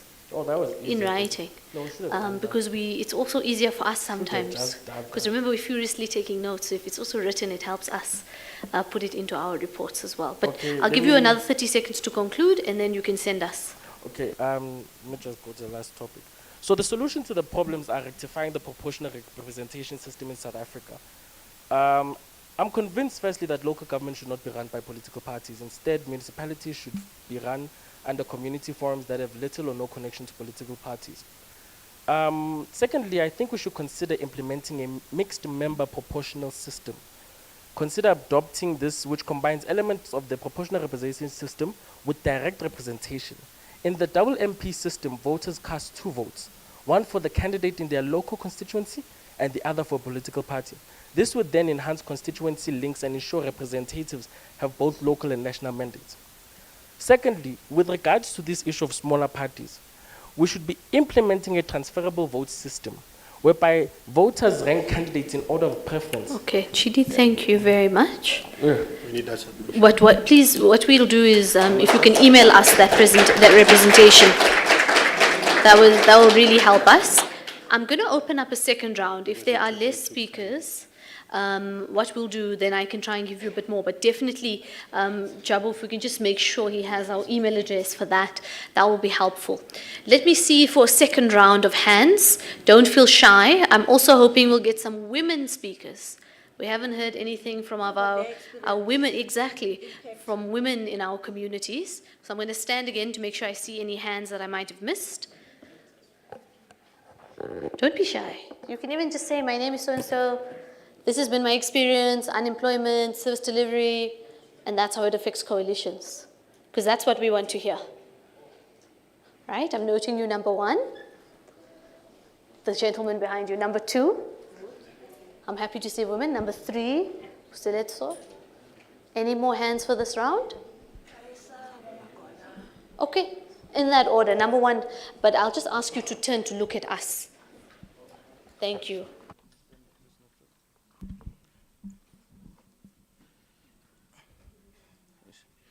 Sanbonen, good afternoon to everyone. My view with coalition governments is that, first of all, when I listen to... Tell us your name. Oh, sorry. My name is Letile Moyana. I reside in Davidton, and I'm a member of UNISA Law Student Association. My view about coalition governments is that we need to look at them with a very positive mindset, because most of us are very skeptical about coalition governments. Some of the speakers did mention the fact that coalition governments are very disruptive. But my view is that after the regaining of political independence of South Africa, the ruling party, which is now currently leading the country, has become or has replaced the old system of a dictator. It functions more like a dictator. They act as if they have absolute power over everything, since they reside over most of the matters. So I think that coalition governments, to some extent, it will help to ensure that people of South Africa enjoy democracy. The reason why I'm saying that, it's because when you have various political parties leading a country or maybe a municipality, you have different views and perspectives. So those views and perspectives, they can assist the country moving forward, instead of having one political party which is leading everything and it's coming up with its own ideas, and then they're promoting their own manifestos instead of promoting the interest of South Africans who are suffering because of decisions that are taken at a national level and also at a local level by one single political party. So I think it's imperative that these coalition governments are run in a way that they promote democracy for all the South Africans who are experiencing all these problems of youth unemployment and service delivery. Because now when political parties get involved in this coalition government, most of them are involved merely to gain something. So they have turned this coalition government thing into a political battle where they fight their own battles. If we do not agree with a certain political party, we rise to say that we have to table a motion of no confidence in this leader. Again, we have another leader, and then the same thing happens and it reoccurs. So instead of having that, we need to use them towards ensuring that South Africans enjoy democracy. That's all I can say. Thank you very much. Just to say again, you can use any language. Feel free, it's a safe space. Most of us, especially when we engage in multiple communities, don't worry about language. Our job is to make sure we hear you and we listen, so don't worry. You speak in a language you're comfortable. Over to you, our second speaker. Greetings, my name is Labogang Mashile. I'm from the Unisalo Students Association, Ekurhuleni. My view on this is that, okay, the GCRO, no, the gentleman who spoke on behalf of the GCRO, mentioned the various things that had impacted in the jobs of youth participation or voters participating, right? So then, my understanding is that we do not participate in voting because we do not find reason. We do not find reason to vote for people who are not gonna put our interests forward, right? And then somebody mentioned how these smaller parties are trying to be involved in governing, right? So then I think my view is that we have these parties because we are dissatisfied, right? Meaning that the main parties, they do not serve the purpose that they should be serving. Therefore, we have people who think that, okay, if I form a certain party to help govern or hear the needs of the people, then we'll be able to move forward. And then those people, we vote for them or we put them in whatever position in the local municipality, and then they get there and they also get comfortable, right? And they do not serve the purpose that they promised to have to say that they were going to serve. Then we become dissatisfied and we lose interest in participating in politics, in the IEC or in voting or whatever. So then I believe that in order to get people to vote nationally, in order to attract interest of people to vote nationally, we should start at the local municipality. We should start at the bottom where people are and get them to be involved in voting where problems are, real problems of the community, and then that's where we can focus on national problems, because you cannot take a problem from the top and think that you're going to fix it. The problem is at the bottom, and that's how you should get people to vote. If you get people to vote for the right people from the bottom, then I think that's how we can build up from there. Thank you. Thank you very much, Lebu. Let's hand over to our third speaker. That's Puseletso. Thank you very much. All the honorables and the panelists and the guests, the previous speakers, and ladies and gentlemen. My name is Puseletso Hakofa. I am the daughter of the movement, the ANC. I can't shy away to mention it. I would like to go back to the municipality's IQ presenter. The previous speaker spoke about the 50 billion budget for the city of Tshwane. I stay in Olivenhoutbosch, Ward 77. I've heard that there's a national grant for infrastructure and other sectors. Our people are dying. Every year, every season, rainy seasons, at Olivenhoutbosch, Ward 77, the bridge should be constructed between Extension 19 and Extension 60. Where are those grants for the infrastructure? I would like to appeal to the current administration, DA administration, in our city of Tshwane. Those township people, us, as communities, we need service delivery. Fight politically, but please consider service delivery. We are suffering. There is no economic growth because you buy, for instance, I am in property and automotive. You buy an avance, you loan avance. You buy brick pads every 2 weeks. We can't grow as entrepreneurships, as entrepreneur. Some of us were not tenderpreneurs. We are an entrepreneurs. I will repeat, the current DA administration, please service us in our townships. We appeal to you. And we want you to publicize the arrangements, the coalition arrangements or agreements. We want to see, to know, to understand, what did you agree upon us? Thank you very much. Thank you. Are there any other thoughts? I thought there might be a few. Don't miss anyone. Yeah, now I feel like we're getting there. All right. Number 1, number 2, next to you at the same table. I'll come to you last, Temani. Number 3, number 4. Okay, let me do this in a nice order, right? Number 1, 2, 3 at this table, right? 3 speakers there. Number 4 at the back. Number 5. Is there anyone else who hasn't spoken yet? I would like to note you before I note anyone else who has spoken. Okay, let's take those 5 hands, and then I'll give some opportunity, especially to some of the panelists, if they want to have any comments or responses. Over to you.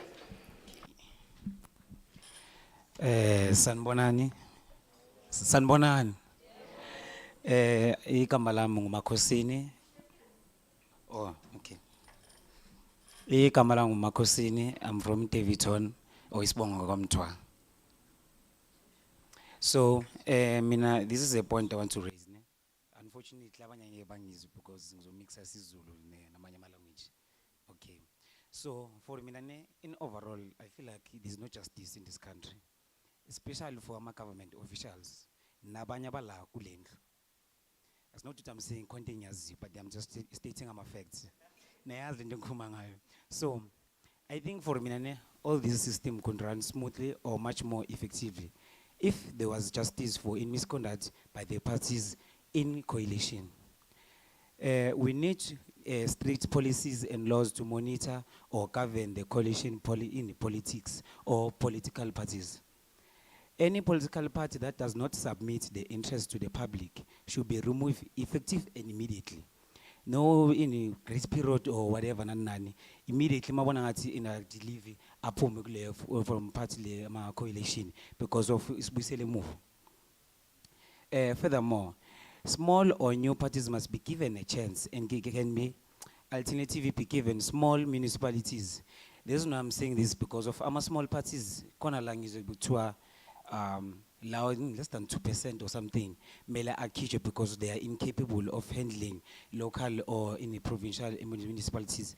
I feel like as umncane must be given responsibilities amangane. So you may give those political parties or those small coalition maybe from in township, irresponsibility as a township, so that they can be in the kind of political experience now, and they will grow with the people in as we represent. For example, let's say from now on we have a new party called Makosini, a political party. From now on I represent Davidton. Next I represent Egurulane. The next I represent maybe Gauteng and whatnot. In maybe 30 years, I'll be representing South Africa as a whole. In all this experience, I know my people, I know their interest, I know their development. So, in a nutshell, as much as we give a small business a chance, let's give the small parties a chance. I know there's a lot more you need to dwell on that, but then it's just something I'd like to add on this thing. Then, okay, each coalition group per region should provide plans for the region they represent and specifically township development, and which will result in better business entities, a better economy, and less reliance or less dependence from the government. The more we have independent citizens in South Africa, the less government will be strained, the less we'll have such meetings or in programs. Because if we have independent people, the more people are more independent, the less like they will have complaints towards it into the government. For example, if in the townships we have abantu abanama business wabo in sorted. If like they're sorted, kuzoba nabantu abancane or kuzoba they will reduce number yabantu abafuna abademand i-service delivery from the government. We won't have ama-table theft because of abantu bayatshontsha because of abanamsebenzi. They don't have income. So the more we have abantu skilled, abanamabhizinisi abasebenzayo, the more in government like izo relaxa nayo and izoba na less strength. Thank you. So in a nutshell, can we please prioritize in building township economy? I know one honorable member in one corrector about this township economy thing. It is complex, but then there's something we need to talk about now for another day. If it is we develop from a township, you must conclude for me. Oh, okay. So if we develop the township, from township we will develop to in provincial economy. From provincial economy, we circulate for South Africa as a whole. And I would like to add more, but then because of time, I will carry here. Thank you.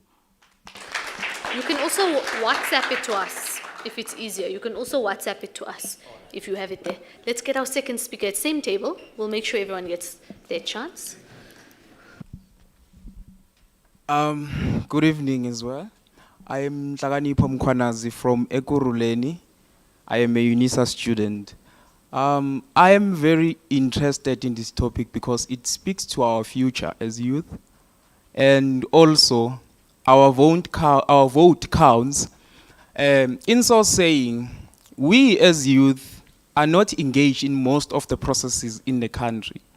So we are looking at this coalition as a good democratic way into accountability from our municipalities and also the government at large.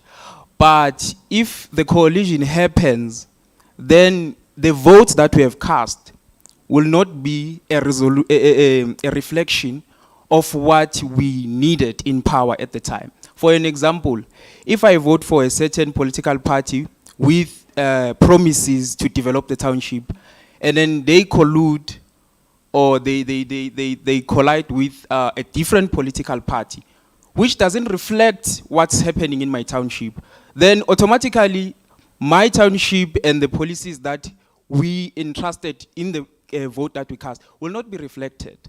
And secondly, there is no transparency in coalition. We hear that the sitting has been collapsed because of they have no confidence in the speaker, and service delivery is delayed automatically.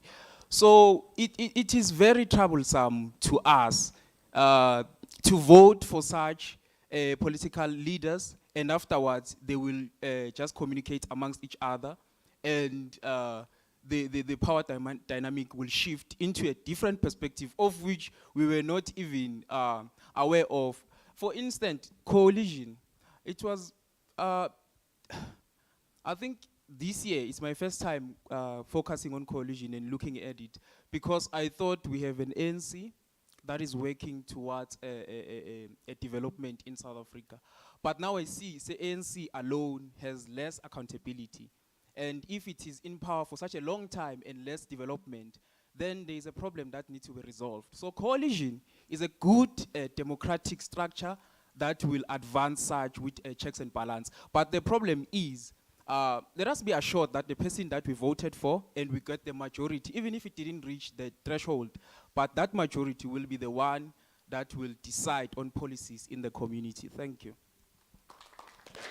Thank you. Let's get our third speaker.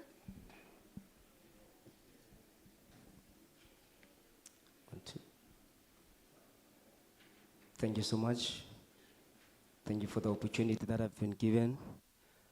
My name is Siposetu Schalachala, a UNISA student. I hear it's all about coalition government, but the problem that I think we are having, it's beyond coalition, but it's more of the poor administration that is taking place to our municipalities. We cannot we cannot bring service delivery to our local municipalities while we cannot deal with the poor administration. For instance, I heard one of our speaker here saying, when the money is not properly used in our municipalities, it is taken back to the government. So my question is, the budget, when the budget is given to the country, it's got a certain purpose. Now, remember that when that money is taken back, it means that there is a lack, there is something that is left hanging in our communities.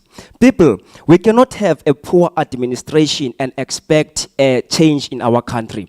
Let us first deal with the poor administration that is taking place in our municipalities.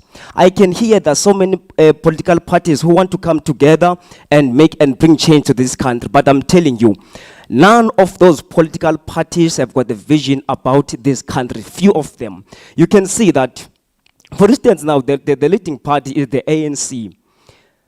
All right, why the ANC is leading, you see that these political parties, not that they want to participate in changing the community, but they want to participate in the finances of the country. So we cannot trust them. We cannot trust them. Let us trust the administration that is taking place in our countries. If this was working properly, we would have seen change before. You see, there would have been change already if coalition was working properly. Still, we have municipalities that are dysfunctioning. Why are they dysfunctioning? And expect this to apply in the national government. Let us fix our local municipalities. Let us deal with the poor administration that is taking place to our local municipalities. Corruption, it's one of the major issues that is affecting this country. Without dealing with this issue, then there is no change, even when how much political parties can come together. As far as I'm concerned, if there is no change in the administration, still there will be no change in this country. Let us deal with the administration. Let's get rid of corruption. I can hear so many political parties want to come together. Yes, they can come together. If they don't have intentions of changing this country, still this country will remain the same. Let us go and apply justice to the people who are found in corruption. Let us find justice must play its role, must take its part in dealing with poor administration. How many people who were found guilty of corruption, yet even today they are not arrested and expect change in this country? So let us go back, deal with the administration, then you can make change. These people at last, they will expect service delivery. Even how much speech you can make to them, how much promises. But remember that those promises at the end, they need to be implemented. Let's go and deal with our administration. Justice for corruption. Thank you. Thank you. Our fourth speaker is the gentleman in the yellow and the table behind there.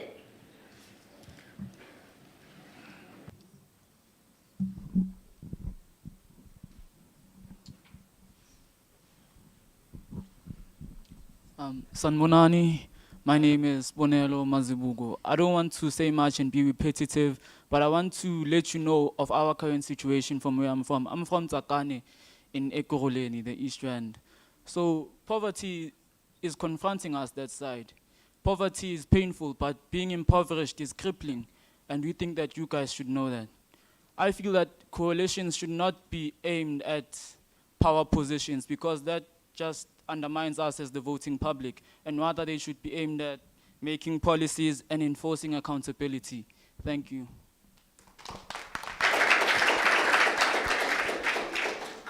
Thank you. I'm just making a note of that. Let's get that last speaker. Thank you, Chair. My name is Dinyiko Blessing Ndlovu. I'm the current chairperson of UNISA Law Student Association at Ekurhuleni. I believe that the dropping of votes is due to people who are supposed to educate the communities are demoralized. Those people being graduates. Because what usually happens is we start politicking from student politics, and from student politics, the logic would say we go to the community. But when we reach the community status, we find that there's corruption and there's violence, which is totally different from student politics. In the last national election, I was a party agent, and when we were doing special votes, we'd visit a certain gogo who can't go to the voting station, of course, and you'll find that the gogo has been infiltrated by means of there's groceries and there's APNC. And then you can tell with no, there's something wrong here. But we persist. We persist and we fight. No, we keep our moral high, we persist, but we have problems within the political parties themselves. There's violence. There's violence. There are people who are fighting for positions and not the policy. A policy is a different topic. There are people who are saying, we know Ekurhuleni or the province has a certain budget, therefore we want to find expression so that we have access to those funds. So the people who should be bringing content to the community, they get demoralized, because whether we like it or not, student politics should complement community politics. So if you persist through the violence and you persist through the corruption, and the election results come back, and you find that now there's coalition, it's a new concept, we are learning, then you find the will of the people is not expressed, but the will of the leadership.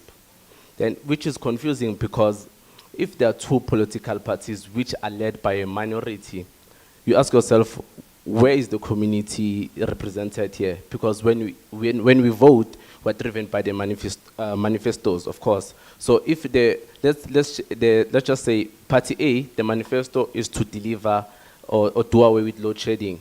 Party B says that we want to adjust to refusal management, but we're led by Party 3, which is not even relevant. We don't know even the policy of Party B. So I feel the lack of balance of student politics and community politics, and people getting demoralized, it then pushes people to stop voting, and the corruption and the violence within the political parties inter alia, it also adds on those factors. And we cannot shy away from the fact that if that persists, the coalition it's the new trend. It's the new trend. Therefore, I put it to you, Chair, that I believe if the council cannot reach a memorandum of understanding to say that if we are to elect a mayor, we should have a memorandum of understanding to say that the person who will be in the executives, let's say a mayor, should stay in the term for 5 years unless that person warrants section 139 of the Constitution, subsection 1, paragraph C and D. So if we can move with that attitude, we can then say we can shift back to the topic of being stable, because if we allow political parties to push their agendas and we don't pose it to the legislature to say, no, one of the reasons that we don't have mayors for the longest time is... conclude? Okay, thank you. One of the reasons we stay a long period without mayors is because there's no prescription of juries in the local government to say the government shouldn't stay this period without a government. So the legislature must intervene. It must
formal written agreements that the communities are privy to.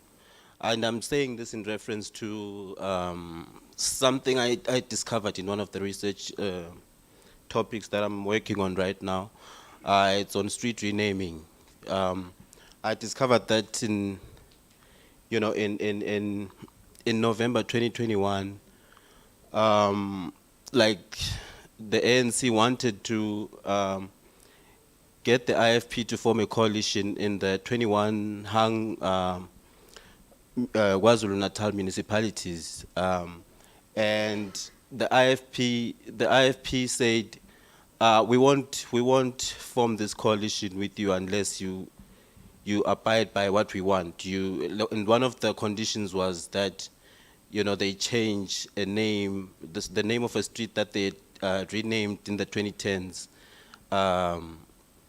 The Griffiths Mxenge Highway, which they renamed it in the 2010s. It was formerly called Mangosuthu Highway. Then they renamed it in the 2010s to Griffiths Mxenge.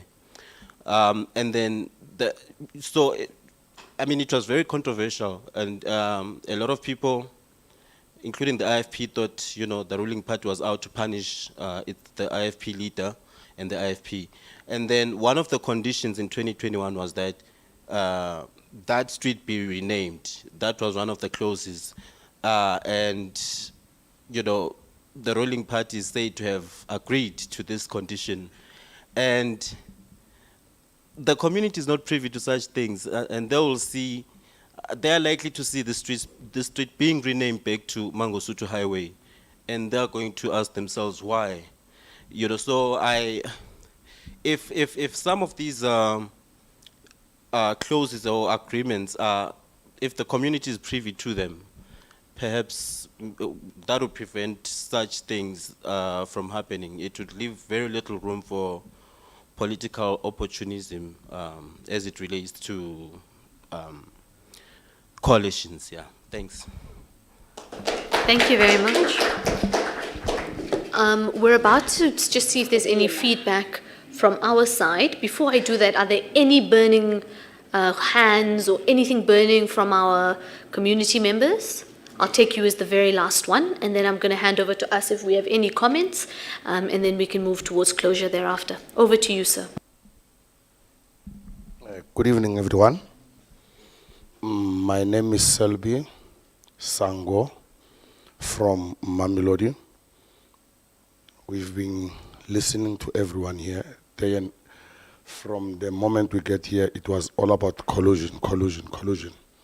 So which means every party is talking for its own purposes. Yet they are forgetting that there are people who are doing their jobs outside, yet they are not being recognized. My sister Tato, you've mentioned something, I don't know if I'm sure. You've said you are from NPO or NGO, something like that. I'm from that. I'm serving the community of Mamelodi West, the section H and J. We are not a CPF. We are community patrolling. We have many things that we are facing with here, yet people are talking about the politics. We're serving more than 50 houses,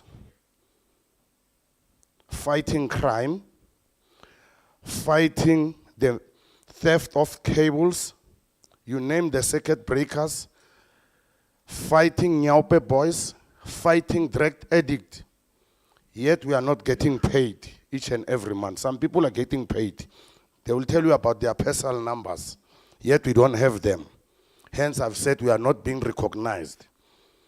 We are getting a stipend from households of 50 rands, which is not enough, but we are grateful for those who are contributing. We're using it for stationery, reflectors, transport, yet we are using transport to go and fetch the woods each and every Tuesday and Wednesday. We even use our own monies from SRDs. Let me be specific. What I plead to you, ladies and gentlemen, if there is someone who can come and help us, we are approaching, the winter is about to be finished. We are approaching difficult times that are coming. Point number one, it will be raining, hence you know that. We don't have a shelter. I wish like one of you could come there in Mamelodi and see where is our assembling point. We do not sleep, yet people are sleeping. We don't carry guns. We don't have warm clothes. We are using our warm clothes. Please, my plea to you, all stakeholders, you are whom I entitled maybe to have even like t-shirts, even like sweaters, anything that you can provide us. The rate of crime there in this section J and H, have decreased massively. It is all to the community patrolling of Mamelodi. And by saying so, I'm saying this without fear or favor. I'm requesting each and every one of you, please put us through the right channels. Maybe we will vote. Yes, put us through the right channels. We are hungry. You can't vote out of, yet you are hungry. What can you do if you don't have energy? I'll be concluding right now. Yes, as you conclude. Yes, just a second. We can't do anything on an empty stomach. We go door to door when we approach the votes. We go door to door. We campaign for you guys. Yet when you are done with our votes, you throw us like a newspaper. Please come and recognize us, guys. Thank you. Thank you very much, Sangwa. We appreciate that. We'll definitely respond. Let me see members. You've been very good and very patient. Anything from your guys' side? MEC, anything from you? Honorable Mule? I'm just checking if there's any comments. You don't have to. It's if there's something you would like to add in. Okay, MEC, you can take us through and then we can move forward. No, thank you very much, and thank you very much for the feedback. It's always good to engage with the young people, particularly if you yourself come from that cohort, because many of us seated here were young. You're still young, no? Yeah. You're still young. That's great. We come from where you are. So there's a word I was looking for throughout the discussion called future. I was going to be very disappointed if that word was not mentioned. So as I was going out, somebody spoke about future, and it made me to think of this quotation. So Frantz Fanon once said, I quote, "Each generation must discover its mission, fulfill it or betray it in relative opposite." Right? That's what Frantz Fanon said. Now, what is the issue I want to raise, and I'll come back to it. I just want to let the following issues to go by. The fact that your input on coalition government is helpful, and some of you went into details, which details would make us to think, particularly as it relates to the proportional representation and representativity thereof, because I think that's very important, and a number of you spoke to it. And I think the gentleman there, I think your submission would, because I can see you took time, juxtaposing even your issues with the international community and so on, and what best can be done to ensure that we build workable municipalities, because that's what we want at the end of the day. So those will be taken into, I was particularly challenged with the issue you're raising, so for the first time I hear about it, that rather shorten the term of local government to 2.5 years. And in all practical purposes, it's almost like that. Because after 2.5 years of the term of office of local government comes national. And suddenly, the agenda changes. at the local government level. Even councillors forget about their own manifesto. What they remember is a manifesto of the national elections. So I hear the point there. But as to the solution is to shorten the term, it's something else that we can engage. But for me, it's one of those creative and innovative ideas that came from this particular. And you're emphasizing a point that can actually help you to mitigate. So we don't have to wait for Johannesburg to waste another 2.5 years. In the first 2.5 years, we say go to elections. I hear what you're saying there. So those are some of the issues that we can look about as we're talking about the regulation. Because if you regulate, you can regulate in different phases of what you want to achieve. But let's go back to Frans Fanon. And what is your mission? I was talking to Honorable De Jager and accidentally he indicated his contribution to the struggle. So I know that he was with us in difficult times when we fought. The fact that he's in DA now does not change the fact that he... Forgive him for that. I did not say that. I was saying it doesn't change the fact that at some point he contributed. The point is, many of us in our forebearers, whether you talk of Nelson Mandela, whether you talk of Steve Biko, and many revolutionaries of the time, Walter Sisulu and so on, defined what their mission is. And I actually agreed that this, they are prepared to die for. And their mission was political freedom in their lifetime. And that was achieved in 1994. So whether you like it or not, South Africa is politically free. No matter how you turn the coin, we are politically free in this country. Right? To cement that freedom, a constitution was adopted to guarantee the many of our freedoms here by those fathers of our liberations and mothers of our liberations, so to say. So that was the mission. The biggest question is, what is your mission seated there? And quite certainly, your mission cannot be about critiquing those of us who were involved in 1994, and you think by doing that, you are defining where you're wanting to go. Because I see young people, in most cases, we're spending a lot of time and energy to an extent that we've sold out. And I always ask a question, how would we sold out when we went to jail, exiles and so on and so on? How would you sold out? Why would a man like Nelson Mandela spend 27 years in jail, come out and sold out?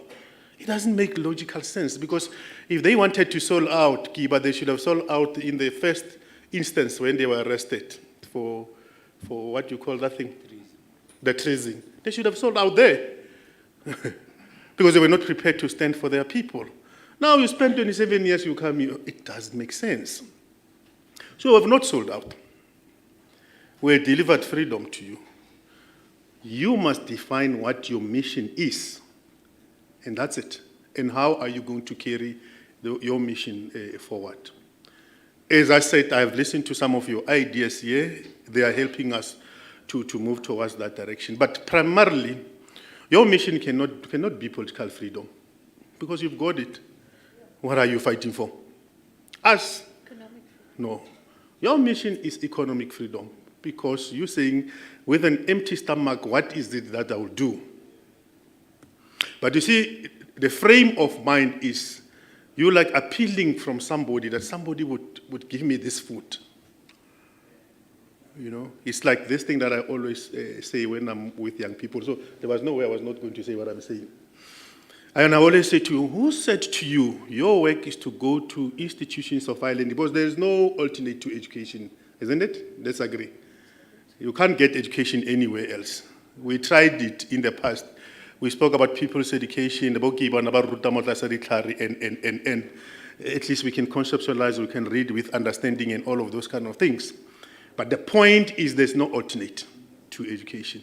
So you've got to go to institution of higher learning and go and learn. Here is the question.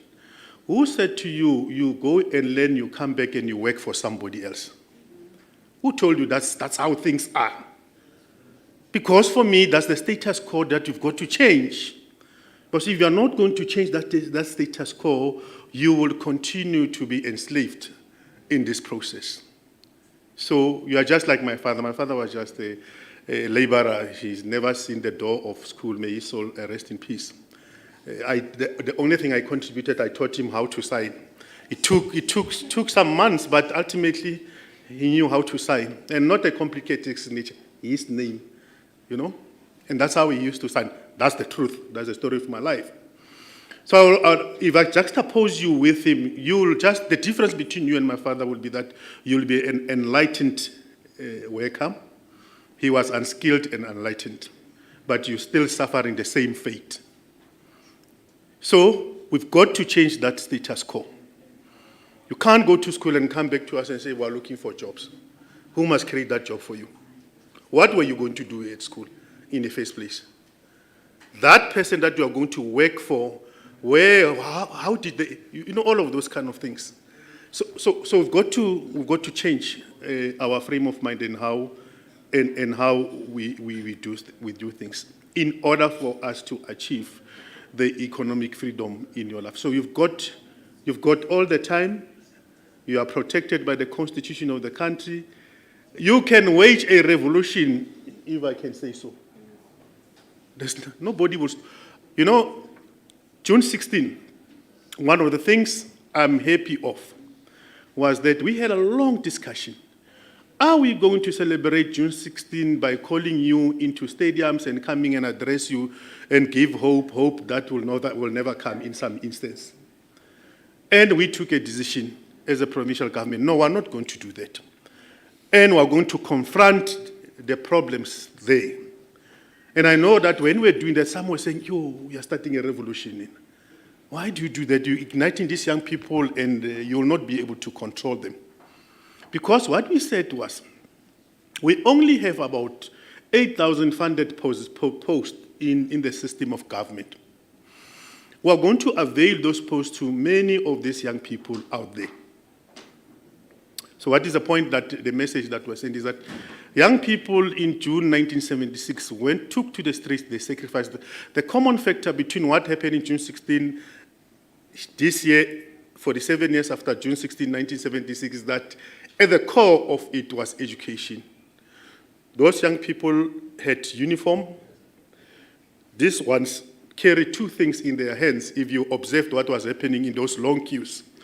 They carried a pen and a piece of paper. And that piece of paper was Z83, which they had to fill in order for them to apply for a job. What is the point I'm making there? The point I'm making there is that if we are not going to go there and address that situation, Chairperson Fasia, we are standing a good chance to ignite a revolution in this country. But primarily, young people cannot continue to be as unemployed as they are. And they have shown that. Because I went to some of them and I said to them, but you are young people, why don't you apply from home using the gadget? Many there said to me, we want to make a statement. He says, you see this piece of paper I'm carrying, it's only giving me an opportunity to apply for one job. But I'm here. Standing here, I'm making a statement. If you guys are not going to understand the statement, then we are in trouble. So we're here to make that statement.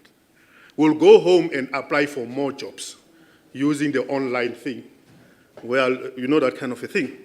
They were very clear. And part of my observation there is that these are the young people that we don't talk to every day. A friend of mine, when I was explaining this to him, he said, no, that's a Cogta generation. And I've never been there, so I'm not sure what are you talking about? He says, Cogta generation, explain to me more. And then he explained the concept of Cogta more. Because these are the people who almost have given up on us. There's nothing we can help them with. That's it. We ignited them and brought them back to the center of things.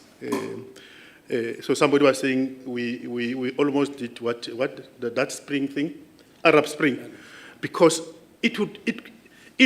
One person or so, a group of people who would have said to those young people, you are not going to leave those job centers, whatever we call them, until these people employ you. That's it. Just like that. But they respected this country. They went, made a statement, go back home, go to Conga, whatever that you think they are going. Question is, will that be sustained? My answer is no. You guys here, with the opportunity you are provided, just to be here and engage yourself in, you've got to take this thing. This thing is a struggle. No one is going to give this thing to you. Because nobody gave us political freedom. We had to die for it, we had to fight for it, and so on and so on. Yours is different, because you don't necessarily have to die for it. But if it takes that to happen, do it, because you can't negotiate your own economic freedom, unlike these other things that we've done. So that's where you are.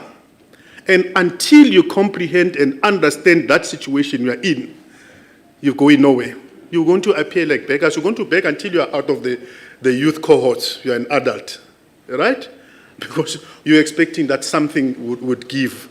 Nothing would give without a bit of a push and from yourself.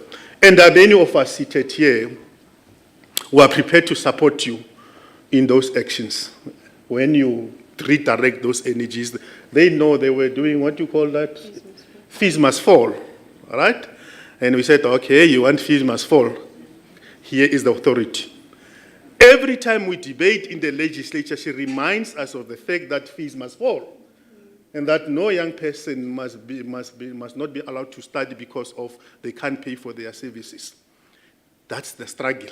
That's the kind of a struggle that I'm talking about. So don't put your hope that, 1994 has come, things are going to change suddenly from where we are. We should engage. I thought I must spend a bit of time there, so that when we leave this house, you must understand that it was not all about us wanting you to help us to continue enjoying our privileges, doing the neka that we talk about. Whilst you have to hold us accountable, because on this thing of coalition, essentially we're calling for accountability. Because we can see this thing is eroding. If we continue in this trajectory, we are creating something that is not going to serve your interest. And she put it nicely. She says, why must we vote for you as young people? Because you are giving us no reason to vote for you. Even today, you are calling us here to talk about a coalition government that are going to benefit you. We will be nowhere in these things, your dealings that you are going to make and so on. But I'm saying, if you want to put that agenda at the center of this transformation process, you've got to stand up and stand up all by yourselves. Thank you, Chair.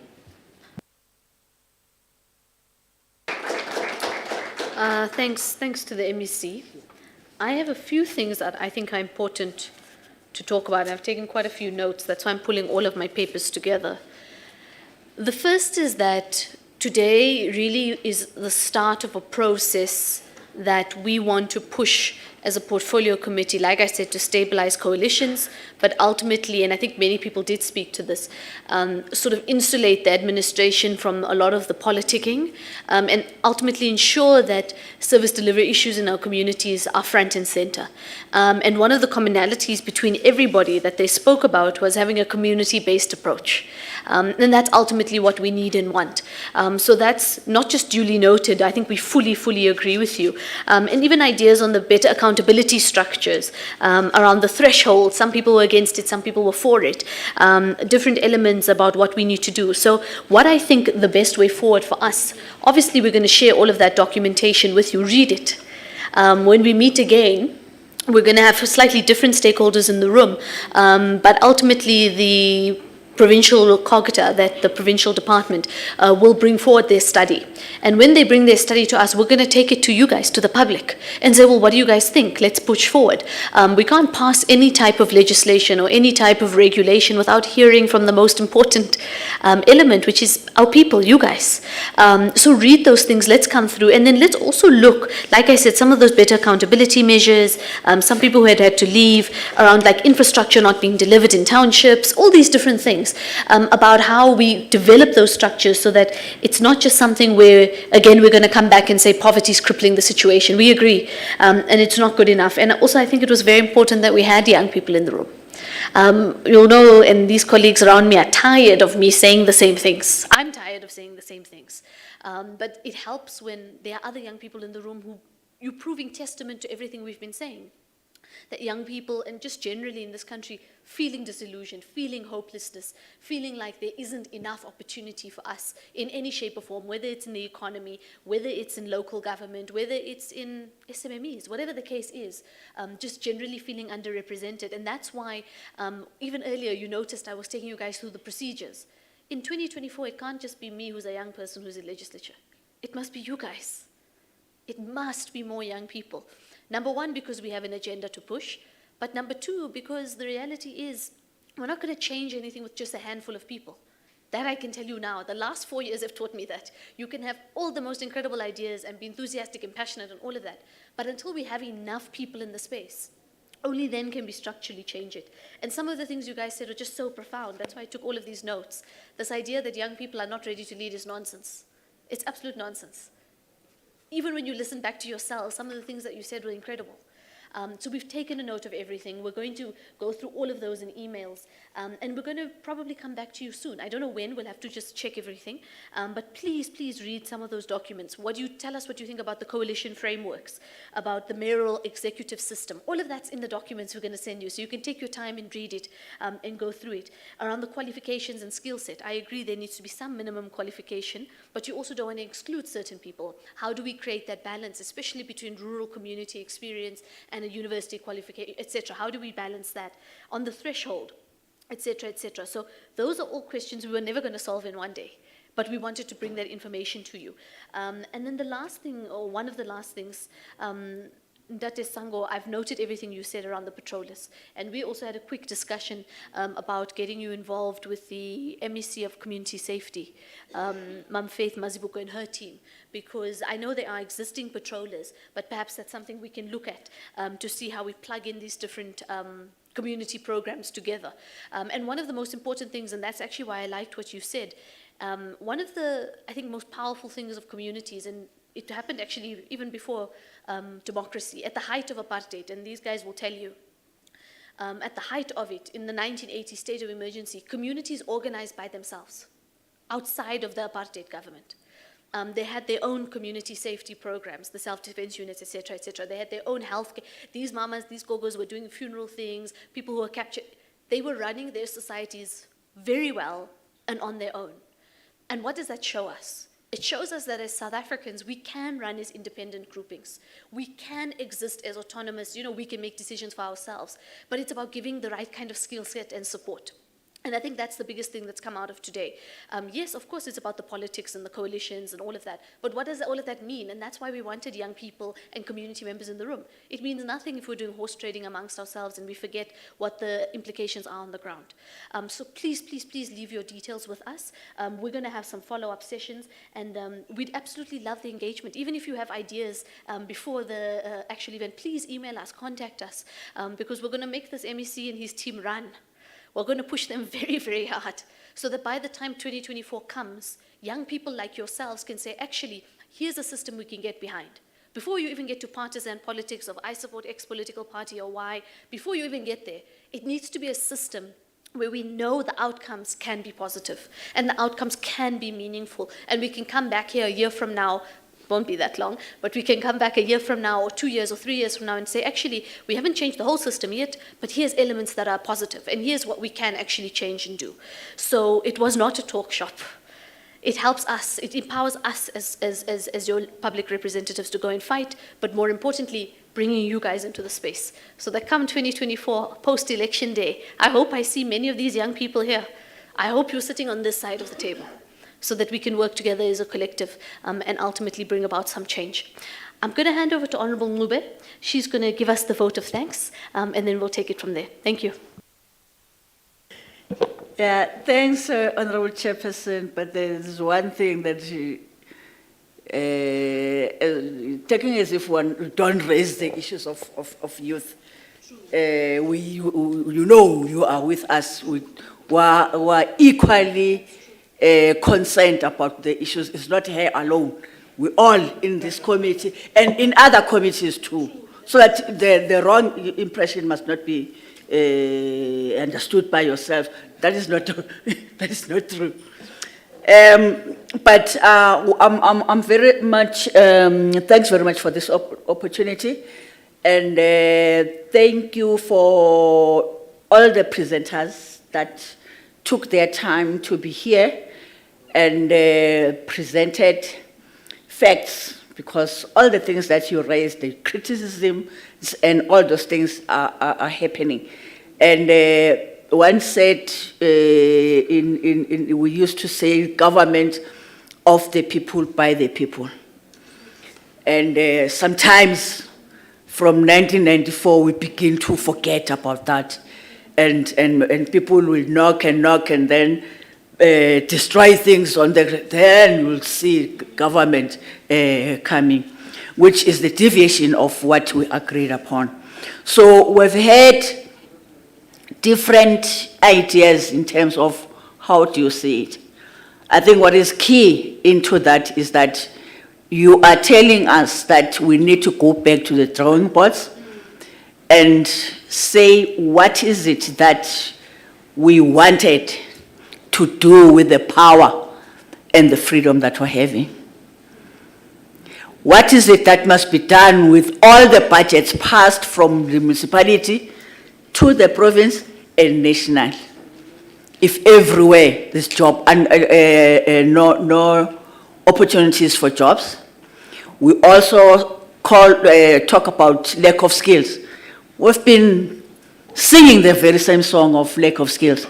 So what stops the levers of power to create an environment of skills development when there are sitters, but the impact of those sitters is not known in terms of what is it that is doing. So you reminded us that when we get to those levers of power, we need to talk about the bread and butter issues. To say, community ovela kuyo, konje ifunani, and how do we do that? Also, what is key that you have raised, the question of the process that leads to these 11 coalitions. Don't want to talk about 50 something, but the 11, I think it's 11 la. 11 municipalities, the question of wrong purposes of those coalitions. And I will take it back to, he is a member of the PEC, policy makers who are supposed to be saying, rich in Bani, Maspalas, my Krugersdorp, what are the agreements of this thing? I think the other thing also is the question of that you kept on raising, to say we then revert back to the interest of the individuals at the expense of the interest of the community that, or the people that voted for us. We promise something else, then when we go to coalitions, we do something else that now is only focusing on the individuals. I think those are the key things. How the regulations or legislation has to be crafted, it must have that thing. Salka talked about the framework. But if it is a framework, parties say framework is not binding because it's a framework. So what is needed, also the MSC talks about the regulations. Parties will then say regulations, but there's no act. So those are the things that also might be delaying us. So it means should be the act, then the regulations of how do we then implement that. So we've also heard about your disgruntlement. Why should you vote? What is it that you gain from this? Abanye bafundile, banama skills abanye, but bahleli emakhaya. 5 years bahleli emakhaya, uzu reach out 35. And then Tina, when we advertise, we say up to 35. The timing is qualified below, I didn't get opportunities of getting those jobs. So those are the things also that we need to revisit. Thank you very much for leaving whatever that you were doing in your homes and be here and say anything that's your experience and what your communities are experiencing. And let me indicate when I come to the end that whatever that you said here cannot be held against you. Ungasabi ukuthi eish mangibuyele emuva bantwana bani sebazong isolate. That is one of the rules ukuthi kuseparlamente njengoba benikhuluma. So nothing esikhuluma la will be held against you. Chairperson, let me take it back to you. Thank you very much.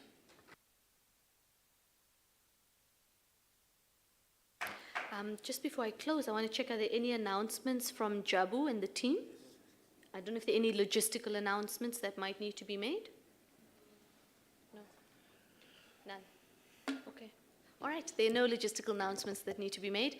With that, we really want to thank everybody again.